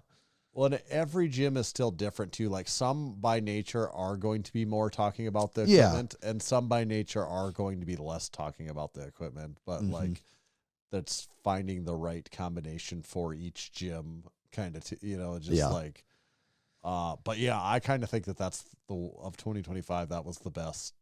And that's not even, I mean, we had a lot of really good videos. Like I could make the argument for several videos being in the top of the, like, I mean, in any other year, if you would have told me like, oh no, you're going to do, and I'm going to miss people here, but like just looking from whether you're started, like, oh, you're going to do videos with Darko. Like I'm just saying like bigger names like Darko or Chad Wesley Smith or, Basement Brandon or Gluck, or you're going to go to Keith's gym. Like all these ones, that just would in any other time be like, oh, that's the video. But there was just so many big ones we did that were great. It really is hard to, like if you said, all right, pick number 2 and 3, I don't even know if I could. Like it's so hard to decide. Yeah. I do think it's Evans number 1, but yes, there's a lot of good ones. So what about our favorite Massenomics trip in 2025? We did a lot of trips. Right. I was also thinking about this, and I think, okay, there's 2 things here, and I'll say, I feel like the Northeast trip is where we perfected the formula. That's what I feel like. But to me, the first one of the year in January in California was like, that was the first time where we thought was like, is this actually possible? Like, it's can we can plan out. Can we actually do like 8 gym tours in a trip? Is that doable? Like, can we drive in the car multiple hours a day? Like, is that something someone can do? And it was like, no, we're going to find out. And we did it, and it got done. It was like, yeah, that is doable. Like, that is a thing. And I think that really just kind of set the template, set the standard for what this is. And we've just refined that as time has gone on. Yeah, because then like next we go to Ohio, and I feel like we're like, no, we can do like, it's like, well, that's where we learn. Indianapolis, Columbus. Yeah, pull up Toledo, the certified training map. Cincinnati. Yep, see who we're going to. Start hitting up people and start making the rounds, and like we know it's doable now. But then I do feel like by the Northeast, it was really like, oh no, we like this is now the formula. It is just like plug in the pins on the map, and we kind of know the travel schedule and what we can get away with. And then it's also like, oh no, we can get away with more. Where it's like no, we can do less sleep and less eat. Yeah, we can show up to Brandon's so tired, hardly awake, and still struggle through 2 videos after we've been on the road for like way too long and filmed way too many videos already. It's like, oh no, like there's 24 hours in the day. Like we want all of them. But that is also the most, I would say if you were to standardize a process, like the Northeast trip is the pinnacle of that, where it's okay. No, we know we get in here. We're going to get you mic'd up. We know we need to do this whole thing. We need at least an hour and a half, preferably 2 hours by the time we show up, do it. We're going to record it. When it's done, we're going to shoot the B-roll. Like I've got that down so much better. Like I know when we shoot the intro afterwards, then we know the talking points we're going to make, where you can pretty much just bang that out. And then I know what I need to get for photos. And like, it's just starting to feel like this well-oiled machine when we show up to a place, and it's just like, check. And it's never like, oh, we forgot photos, or we forgot to do that. Like we just know what to do now. And it feels more automatic than ever. We never walk out of the place without having. Yeah. When we did the California trip, we didn't take pictures really. Right. Like I'd maybe get a picture of the person. Actually, no, I'd take that back. We got a few photos, but it was still just like, I don't know. Like, no, and I need the photo on my camera for Insta. We just know all the things. Line them up. We didn't shoot intros then. Like that wasn't a thing either, which also kind of dictates the way you think about the video a little bit too, because we have an idea of that going into it. And the beauty of that is then by the time with all that refining, by the time we get to somewhere like, in Nashville, where we're kind of all we go to like Gunnar Peterson's, where we don't know the guy at all, and we have to do this, and he's kind of like, he's behind schedule, so he's like, sorry guys, but we gotta go here, right? And or like we show up to Seamus's house, who I'm like, this is high pressure for us because this is a famous person. Yeah. Who's like carving out a little chunk of his time. And so us to not look like buffoons. Right, Luckily, like, we have this. And does this microphone work? Like, do we know what we're doing here? And it's like, nope. Just get the equipment out, set it up, and we're rolling. And I want to say from the time, we started getting stuff out to the time we hit record, it was probably a few minutes, honestly. It was fast. Yeah. And the idea of doing that a year ago would have been like, whoa, man, we're not ready for this yet. Right. Okay, so what about gym equipment that you purchased in 2025? What is your favorite new piece of Tommy's Garage home gym equipment that you added? Okay, I had an answer in my head, but just in case I forgot something, okay, because I have to pull up my list here really quick because I'm already realizing, like, actually, I'm leaving something out. Yeah. Okay, so I'm gonna go my top 3 here, but then I'll tell you my favorite. Okay, Yeah. How's that sound? So Yeah, that's good. my top 3 items for the year that were added to my gym, my own gym. I'm going to say it is God, this is tough. This is tough because I don't just add things just on a whim, They got to be good for me to add them. Right. But I added the rep-ins. Technically those didn't show up until like April or something. So I added the rep-ins. I added the GMWD leg machine. Yes. And I also did add the Peloton bike. And yeah. Those are all 3 pretty different items, and they're all pretty damn good. If I had to say my favorite, I don't want to say it because it feels cliche and low effort, but my favorite is the rep-ins out of that group. Like, they are that good. I figured that's what you would probably say. Because in my mind, I actually bought the rep-ins like in December of 24. So like I didn't consider that. Yeah, they actually didn't show up. I didn't even get to use them until 2025.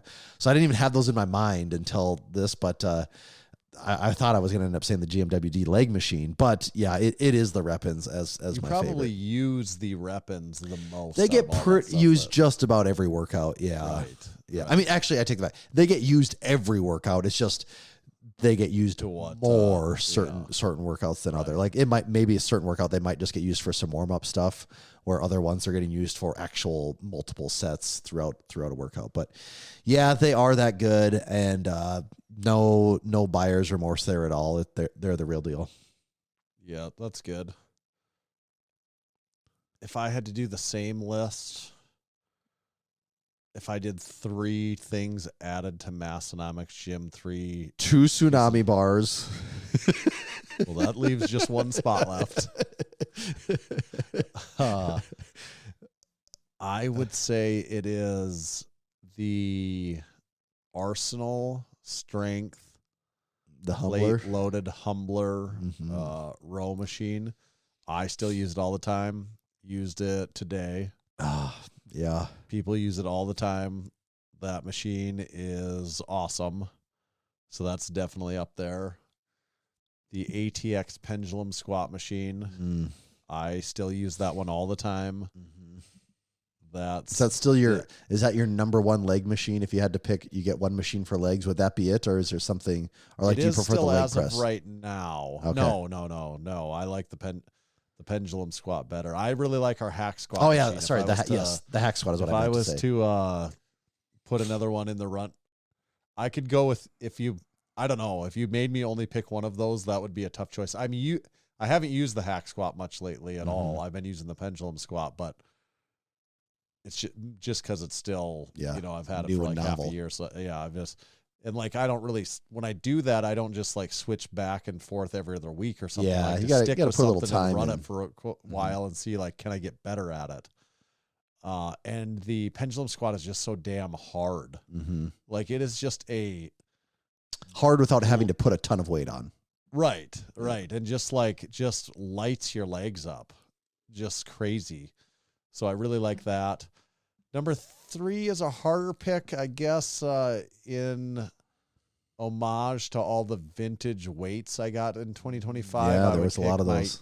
Erie Jackson 45s as like my other number That's 3. quite the score. Yeah, that's a rare one right there. Right. You know, they're signed and they're cool. And like, I picked those as just almost like the capstone to my vintage plate wall that I did in 2025. Mm-hmm. I think it's got to be those 3 things. Number 1, I would pick one of those 2 machines. That's really hard because I used both of them every single week since I've gotten each of them. And I don't know which one's better. Like, that's, if you made me there again, get rid of one of those 2. I not sure which one. I honestly don't know if I could. I guess I maybe would say that the pendulum squat is better because I just lean towards leg machines being more valuable because I like alternative ways to work legs after the squat is over. And with the upper body stuff, I'm just like, there's always just so much stuff you can do with dumbbells and other ways that you don't have to have the machine. Yep. Also true with legs, but I don't know. That's just my take on the different upper body machines. I'm a big fan of lower body machines. I think because of that, I'm going to go with the ATX pendulum squat. Yeah, it would be hard for me to, and I have hardly even used either one of those, but I would struggle to pick a favorite out of that group. Yeah. So that's what I'm going to say there. I don't have anything prepared for this. But as far as new equipment in general, like equipment that came out in 2025 for favorite equipment of the year, favorite equipment of the year, not even necessarily that we have. I've got a couple of things I would actually say. The Texas Axle, I do want one of those. That's more recent on my memory of something that came out. I really think that was a really cool one of 2025. So that's on my list. The other one, I don't know that the entire product was brand new, but at least the version is the version 3 Temple of Gains leg extension leg curl. Mm-hmm. So the most recent version, the updated one, that there's like a little more range of motion and stuff like that. Mm-hmm. I really like that one that came out in 2025. And then, having been at Home Gym Con and seeing the buzz around a lot of things, it hasn't actually released yet, and it would have zero application to me whatsoever. But the dialed motion leg developer was just a big hit. Yeah, that had about a big of a buzz around it as anything possibly could, and rightfully so. Like, I wasn't there, I didn't get to use it, but it seems like it is justified that it's not some poorly done thing. Like, it seems like they've actually thought through all the stuff to make that a good piece to a home gym. So, right. To me personally, it serves no utility because I have an endless amount of space, and that's a space-saving consideration. But the buzz around that was interesting. And then a lot of buzz around, of course, the functional all-in-one trainers, like everyone having that version of that. And like almost everyone having a nice version of that. Yeah. Too, where it's like, you could go, when we're at Carps and he has the Makolo one, which is a relatively budget option, I'm like, this would be great. And like any home, I don't know whose home gym would this not be, like there's pros and cons of every different one and stuff like that. But I'm like, anyone could get strong. That was our takeaway. Probably really enjoy it with that rack. That was our takeaway, is that it just seemed like, if you were starting a home gym and someone gave you this, you'd be like, well, I could get nicer stuff, but it's kind of just to say you have nicer stuff. Like, it's not letting you do anything new. Like, you're not losing out on any functionality here. No, if your goal is to get stronger or what, it's like that lets you do everything. I know. That's what some of these. It wouldn't be my number one pick still, just for whatever reasons, like if I'm just being honest, existing biases or whatever that is. But it's like if someone showed up with that, whereas before, I think even 6 months ago, if someone's like, I got this Makolo all-in-one, I would have been like, okay. And after seeing it in person, if someone said that, I'd be like, yeah, I totally get it, man. You don't even got to justify yourself to me. I 100% understand why you arrived at that. Yeah. Another big thing in 2025 for gym equipment was the growth in these rack-mounted Smith machines. So if you call it an attachment or a part of your all-in-one rack or whatever it is, that was certainly a lot of growth. And as someone that owns a dedicated Smith machine did I get that in 2025 or that's maybe no, that came in, where were we coming back from or something? You were coming back from Crew Falls when you got it. Okay, so it was the winter of you got it. It was a year ago. Like a year ago, basically, yeah. Yeah. As someone that has a dedicated one, I do really like it. It's nice. Then that one we have is a nice Smith machine, and people use it quite a bit. It's a great addition to the gym, and I've used it quite a bit actually in the year that we've had it. But it wouldn't be that high on my list. Like if you're like, I'm like, it kind of messes up your rack. First of all, that's which the I have big a problem one. with that. It actually just commands all that space. That plane that it's on. And I'm like, no, for me or most people that we lift with and, our lifting community, the priority for a rack is still squatting with a barbell. And I'm like, at a certain point, you monkey the whole thing up so much. I'm like, where do you have room left to squat? I know there is room left to squat. I'm like over exaggerating that, but I'm just like, well, where do I squat at? Why does it seem like I'm like, and it's like, well, no, you don't. The most important part, the worst part. Yeah, because you also limit your options for where you can squat too. It's like, oh, you want to squat out of the front? Well, those attachment points are gone because the Smith machine has taken them over. But it does seem like people came up with some good solutions there. Like if a Smith machine is something that's a priority to you, a few years ago it kind of didn't seem like you had an option, and now all of a sudden it seems like yep, they've got that figured out now. You can get one of those and have that taken care of. No, I think they're nice, and I'm not poo-pooing when people do have them. I'm just saying if it was me personally in my made-up home gym where space is a big concern and I have to worry about that, I'm like, wouldn't be on the top of my list just because I'm so strength training focused still that I'm like, well, I got to make sure I can squat like I want to optimize my rack for my squatting, for my benching. I 100% agree. Like I have that. Like I am in the demographic for someone that could benefit from it, and it's just like, it just doesn't speak to me yet. It's right. I can see someday, like maybe there's someday where it's I'd want to add it in, but as far as right now, that's very low on my priority list. There's two other trends that I feel like I noticed a lot this year, from either one, hype people talking about it, or two, just the number of product releases and companies getting in on it. And one of those would be your free motion arms, your 360-degree cable arms that attach to your functional trainer. And it's that whole thing that we talk about of, nothing's new. It's all kind of been done in the commercial space before. And it's just, it's just the home gym version of that free motion functional trainer, just bringing you a condensed version of that down that works in your system. And it seemed like a lot of people were getting on that trend and are continuing to get in on that trend. Yeah. Yeah, that's 100% true. Did you have one other one? Yeah, too? So that was the first one. Second one is I noticed a lot more people having options for like a freestanding cable tower of some kind, cable towers in general.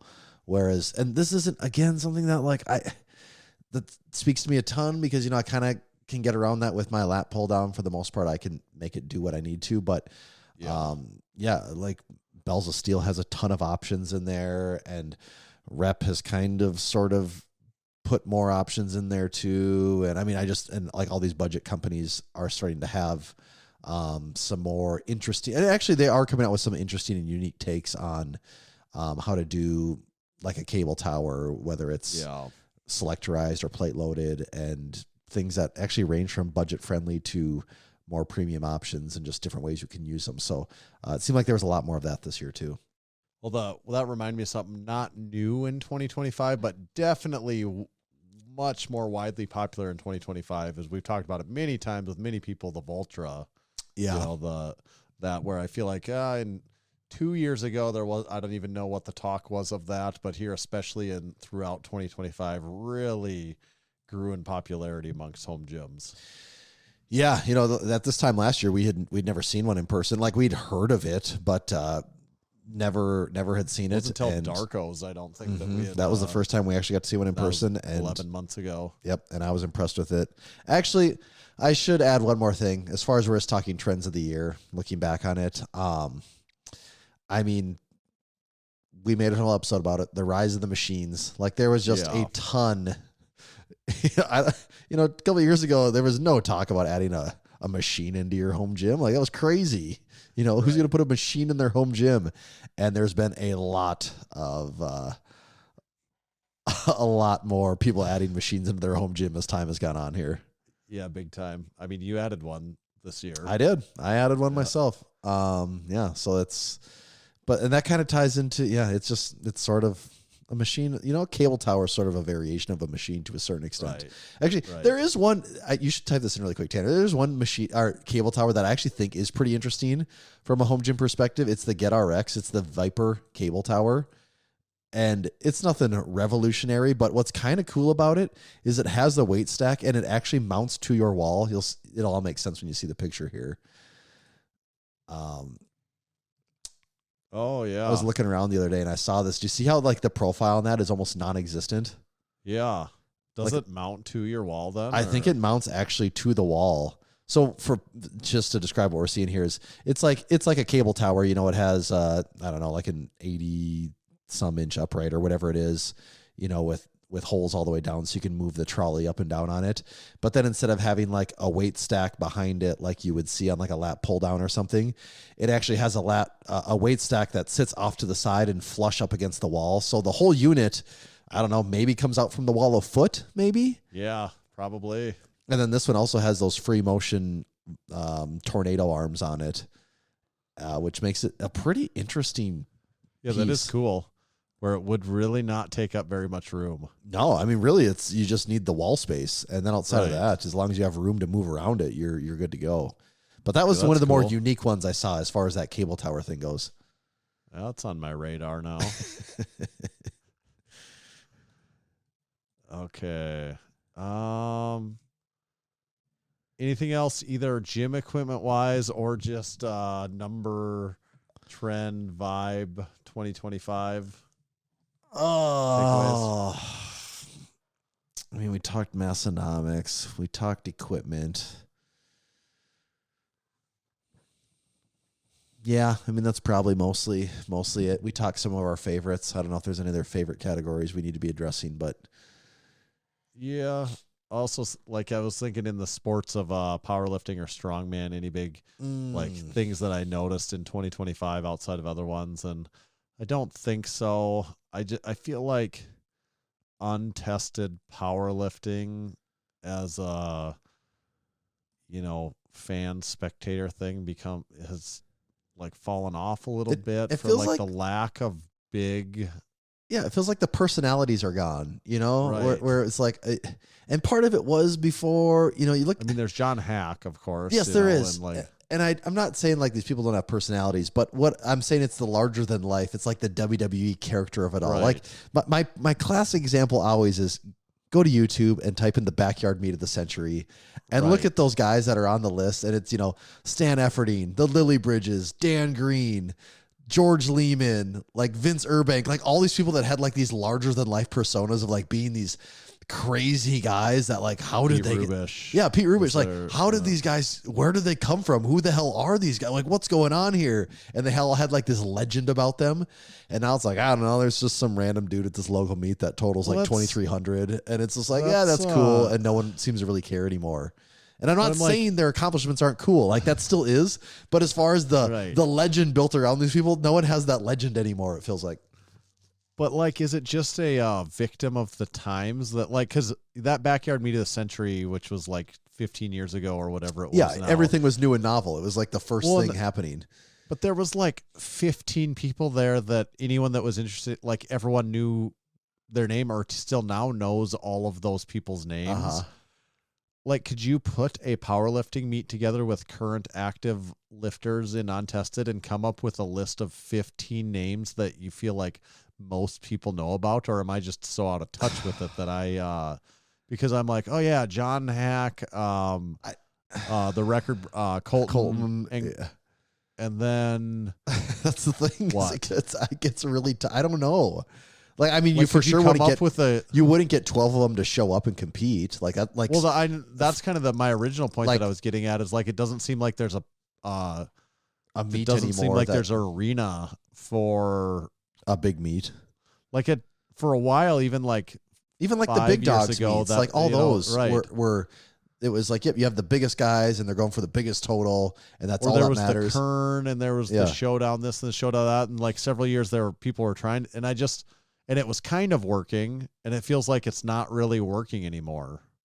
I don't think that it was you kind don't of really working get- then, though. Like, there's a reason none of those things Right. exist anymore. No, I don't It's- think it was working financially for anyone, but like for a while, like you were getting a group of people someone was kind of together doing that the thing of successfully getting the biggest names together. right. I don't think it was working. That's why it went away, because it obviously wasn't. But I just don't even feel like the biggest names but is it because tested powerlifting is growing so that like less people are interested in untested? I don't know if that's a real thing or not. Or Well, we had Steve Denovi on. He was the first person that ever said it to us. You know, that really made me aware of this. And you're like, do you see, I think you asked him, is there a time where you think, you know, tested powerlifting is bigger than untested? And he goes, it already is. And you know, he's saying like the meets are way bigger. They've consistently figured out a way to put on these high value meets year after year where tons of people are competing. You're getting the biggest totals, the best competitors, all on the same day, all lifting. And he's like, and they're huge names. These people have huge followings, which admittedly we pay less and less attention to all the time. But And there he's like, does seem like there's more. Like even from the amount I pay attention, I'm like, yeah, there is. Like in the tested side, there is quite a few big names, especially if you're really into that. Like, there is. Those And exist. And a lot of those guys are like damn near as strong as some of the untested guys. Some of them are stronger than the untested guys. And, you know, whether you want to say that's because they're cheating or not, whatever. But as far as it goes, like they're doing it the way they're supposed to. And yeah, I mean, like the untested meet or the tested meets, like they figured out how to put on, from what I can tell, like a better show than any untested meet. Right. You know, like go to the Arnold, look at the tested meets. They look like legit actual sporting competitions. Like they have crazy video boards. They have stands for the spectators. Like they're filled up. I don't know. They figured something out. Like at the one Brandon. That's competed exactly at what I'm Arnold, thinking that of. looked really cool. And Jose, you know, the one I'm like, and where the Minnesota Department of Lifter Safety is the spotter and loader crew there. Like that looks legit. Yeah. Yeah, it does. And like Brandon said, yeah, as far as a competitor goes, it's really cool. And yeah, it's an interesting time for untested powerlifting. Yeah. I'd be very curious, like, if there's any big developments in 2026. Stay tuned to find out. Yeah.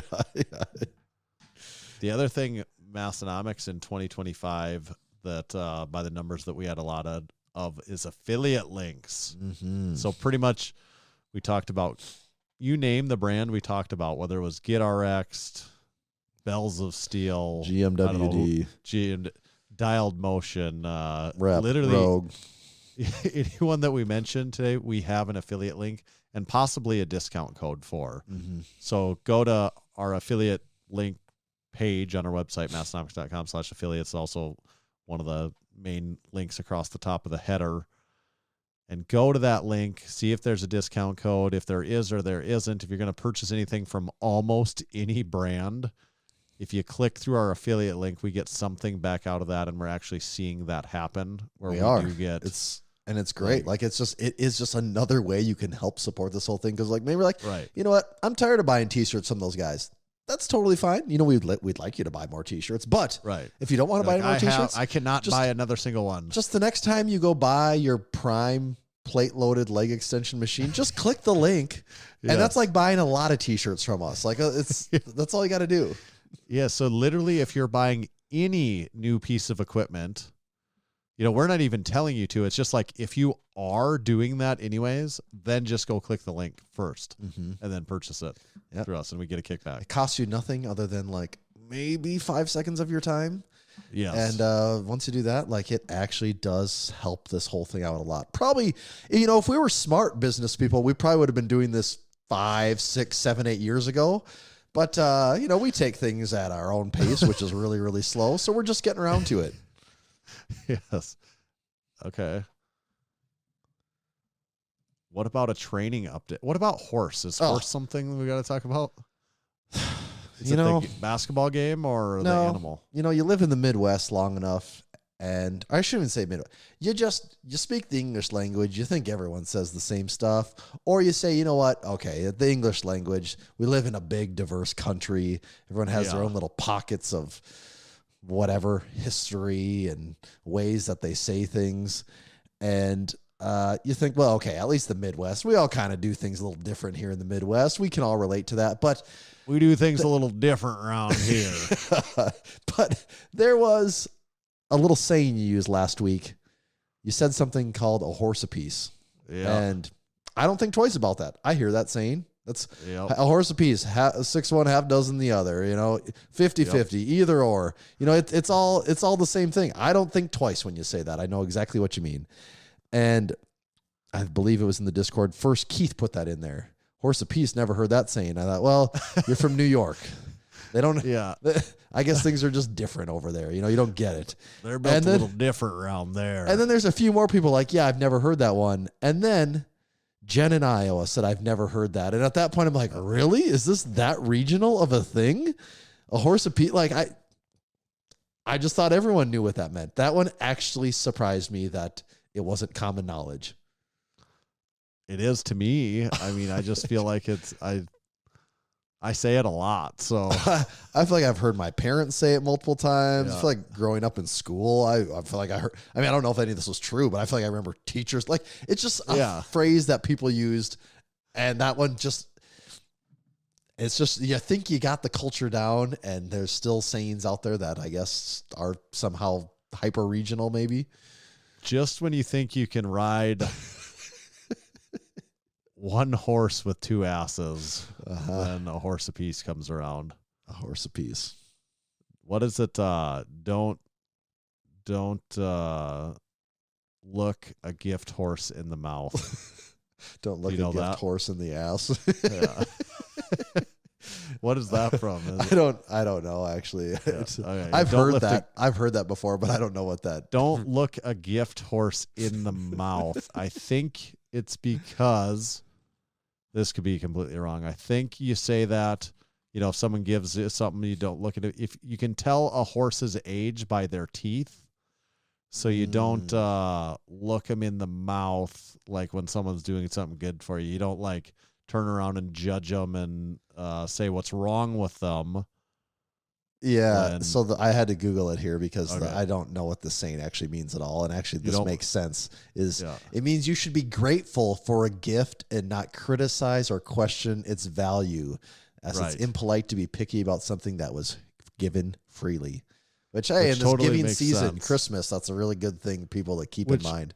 That that's definitely the definition, but like a gift horse in the mouth, is it because you can tell a horse's age by their teeth or something like that? Okay, so origin here. The phrase comes from the practice of checking a horse's teeth to estimate its age and health. Okay. Older horses have longer teeth. All that makes me think of is Michael Scott, I have soft teeth, when he's dipping his food in his wine. That's just what that makes me think of. I have soft teeth, yeah.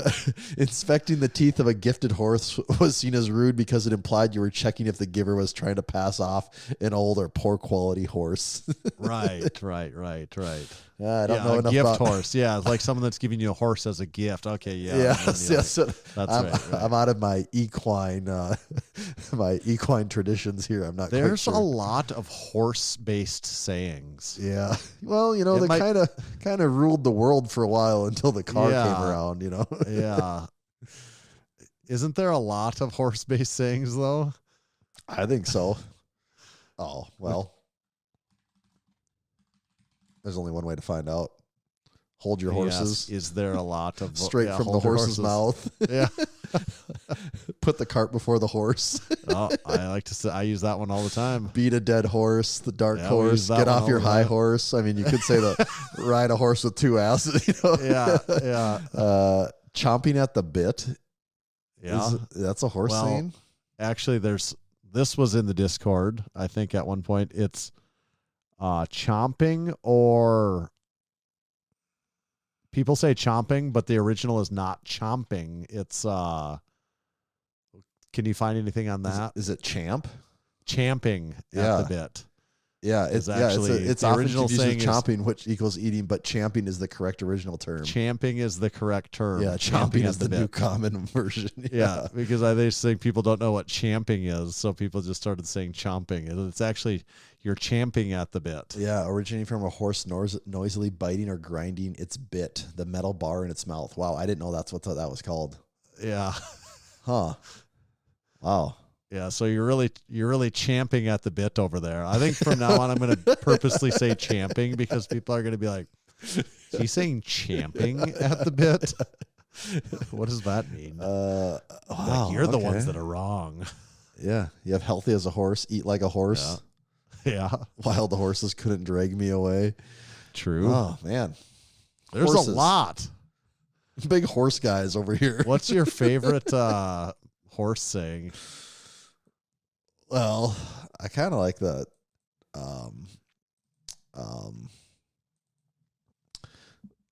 what the hell did we start this whole segment with? We've got full circle on this. What were we even talking about? A horse apiece. A horse yeah, apiece it's a is horse pretty apiece. good. Actually, where does that one come from? I don't know. It's a horse apiece. I don't really know like what the origin of that really is. Like either way, it's about a horse. I don't. It says it most likely comes from an old dice game where if the final rolls were tied, the game was a draw or I don't know. It was a Regional. horse apiece. Popular in the upper Midwest, Wisconsin, Michigan, Minnesota, South Dakota. Add that to the list. Yeah. Okay. I think you can't ride two horses with one ass has to be like, what could be better than that? That one's pretty good too. Yeah. Are you familiar with if wishes were horses, beggars would ride? No, is that a saying? Yes. Look it up. If wishes were horses, beggars would ride. I'm not Googling anything over here either. That's just a horse saying that hit me. If wishes were horses, beggars would ride. Is that correct? Yeah. Well, yeah, it's a proverb and a nursery rhyme. Yeah. Okay. Wow. First recorded about 1628. I've never heard that one ever. Does it make sense to you though? If wishes, I mean, yeah, kind of. If wishes were horses, Yeah. beggars would ride because beggars have nothing but wishes, so Yeah. they'd ride horses then at that point. Yeah. That's kind of like if ifs and buts were berries and nuts, we'd all have a Merry Christmas. Have you ever heard that I before? don't think I've heard that one either. If ifs and buts were berries and nuts, we'd all have a Merry Christmas. Sounds Very like similar to Yeah. because Because all back in the day, all anyone wanted for Christmas was berries and nuts. You know, that was what would make a good Christmas was just berries and nuts.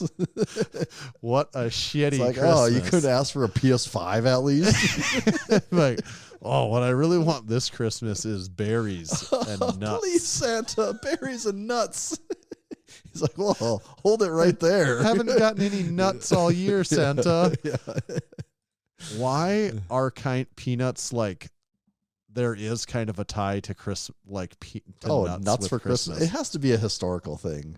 Yeah, You know, like you know, that's you not get the a good tin Christmas. you get the tin of mixed nuts. You know, I mean, it is kind of a good Christmas present in a way. Actually, I take it back. Like that's not bad. could definitely get worse things. Yeah, but it's weird that there's an association with nuts and Christmas to me.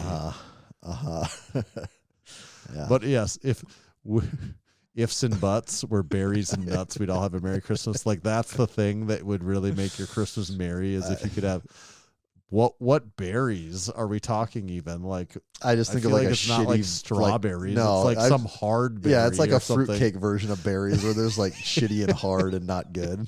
Like they're gonna be disgusting Yeah. berries. Like we're not talking like juicy Fresh. like Yeah, strawberries or anything fresh. raspberries or Yeah, no, that's just it's an like, assumption is that it's not fresh in any way. It's somehow hardened and gross.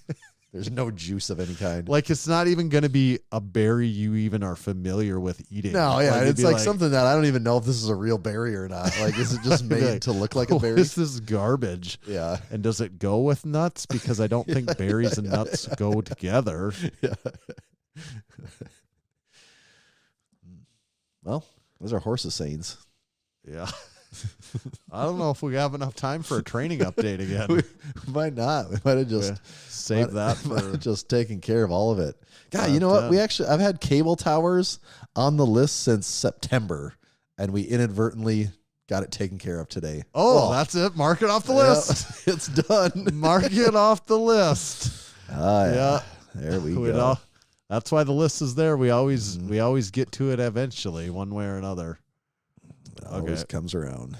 Just like this episode coming around to EliteFTS being our.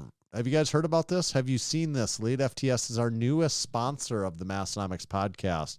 You can check them out over at EliteFTS.com. I was mentioning our affiliates and discount codes before.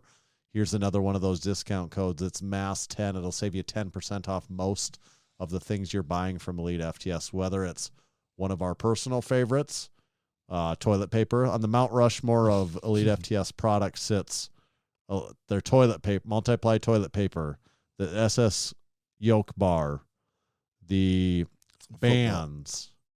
Okay, and yes. Would you say the what? The bands. Oh, bands. Okay. Yeah, bands. And yes, actually, I was going to struggle to pick the fourth. There it is. It would be a multi-grip bar. I think it's got to be. Yep. There it is. Toilet paper, SS yoke, bands, multi-grip, football, Swiss. I can see what does Dave call it?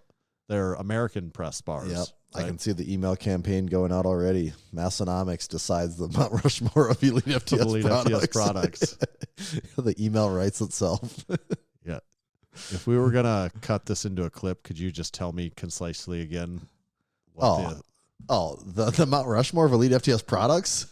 Obviously, it's the multiply toilet paper, the SS yoke bar, the American press bar, and that's it. 4. 4. Did I get all 4? Bands. Bands. Wait, you mean 4 doesn't work when I have my thumb tucked in? Okay, you know what? Screw it. Here it is. The Mount Rushmore of EliteFTS products. It's the multiply toilet paper. It's the SS yoke bar. It's the American press bar. And it is their world-class bands. 4 products right there. That is it. Mount Rushmore. That's it. Cut it. Thank you, EliteFTS. This episode is also brought to you by Build Fast Formula. Tanner, if I just said, could you name like the Mount Rushmore Build Fast Formula products, like what would come to mind for you? Well, it's going to be the 80-20 protein powder. Mm-hmm. Absolutely.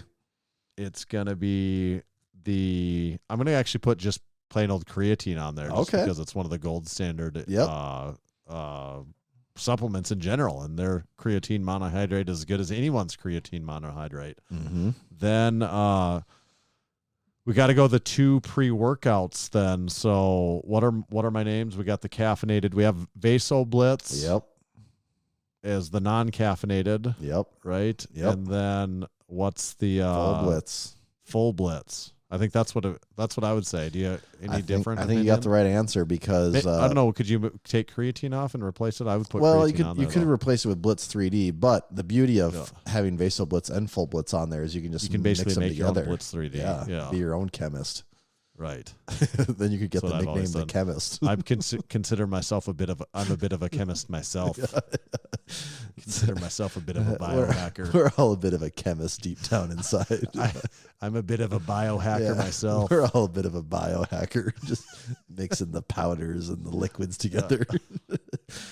So if anything, if you want to take part in the Build Fast Formula Mount Rushmore of products, head on over to buildfastformula.com and buy any of those products that Tanner just said, or you can even buy some of the products we didn't say. All great. We recommend. Thank you, Build Fast Formula.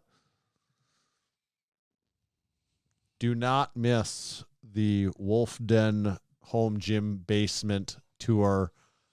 Maybe the most machines we've seen in a just home gym that's not like Juju Mufu Home Gym or Donnie Thompson.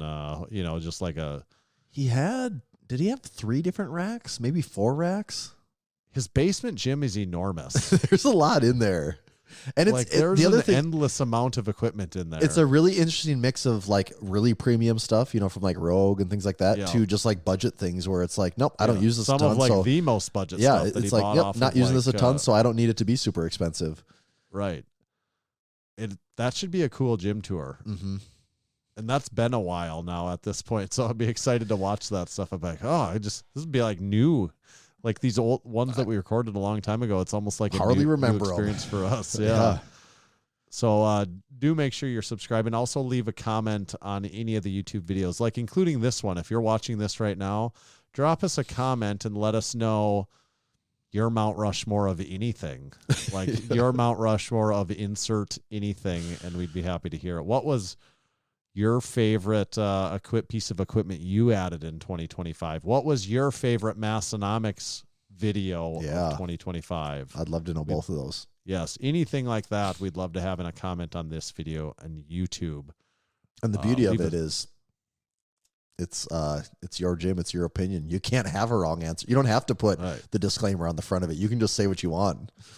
I still prefer if people put the disclaimer. Okay, if at all possible. So you can put the "in my incorrect opinion" disclaimer on if you want. You don't have to, but you can. We'll allow it. I know it's a bit, but I do really feel a lot better about it if someone disagrees with us. But at first they write "in my incorrect opinion," I'm like, you know what? I agree. You are wrong, so I'll entertain this now. I really like the idea of someone coming just in good faith, coming to our YouTube page and arriving at a video on accident and reading through the comments and just seeing all these comments of "in my incorrect opinion, this and this," and people have to think like, wow, this is just the most cordial comment section I've ever seen in my life. Everyone is just just trying to disarm the situation here.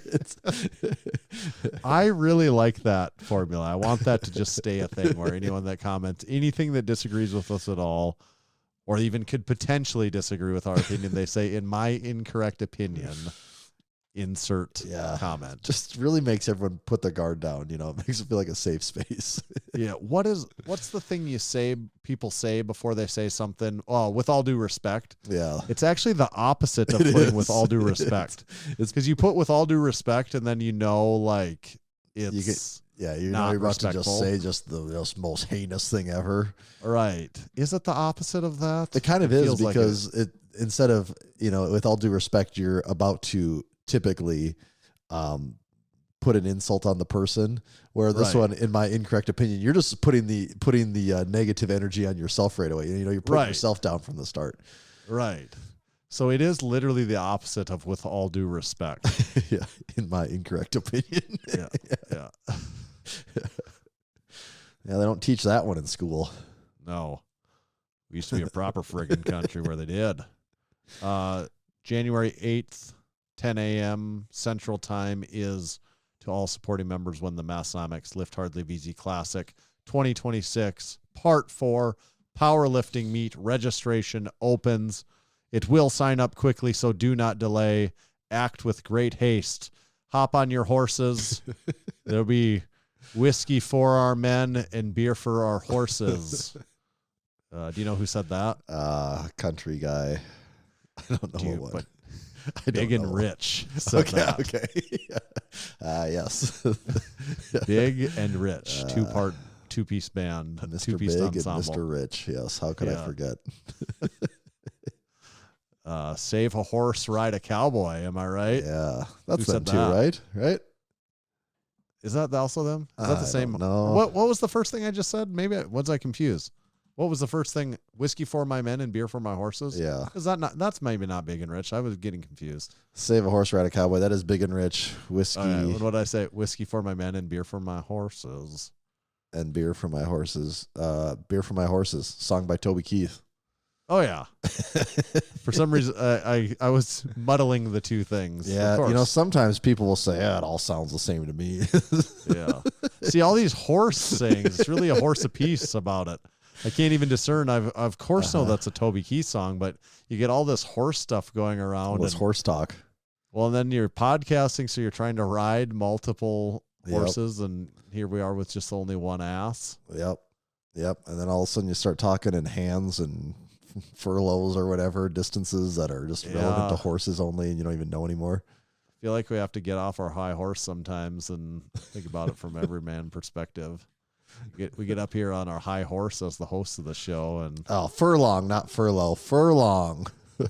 Furlong. That's a measurement of a horse, or no, it's like a distance. I feel like that's what they use in like distance. horse track racing, isn't it? Yeah. I'm pretty sure I saw that on Seabiscuit. The whole furlong Seabiscuit. behind him. Yeah, furlong, a standard unit of distance used in horse racing. Because, I mean, the English system Americans will do anything to avoid the metric system. Furlong. One furlong is equal to 1/8 of a mile, or 220 yards, or 660 feet, or approximately 201.17 meters. Americans will literally do anything to avoid using the metric system. Yes, the old horse race, that's 6 furlongs. Or the Kentucky Derby, which is 10 furlongs. Obviously. Yes. Do you think they measure things in horse stall mats? I wonder how many horse stall mats in a furlong. Well, 660 feet. That would tell me about 100 and... It's actually, about 110. It's pretty clean measurement. Putting them lengthwise. Pretty clean conversion. How many horse stall mats would that be stacked on top of each other, 3/4 of an inch at a time? A lot. How many horse stall mats would it take to pile to the moon and back? Yeah. Like that's what people always... Like 1,000 furlongs worth of them. Yeah.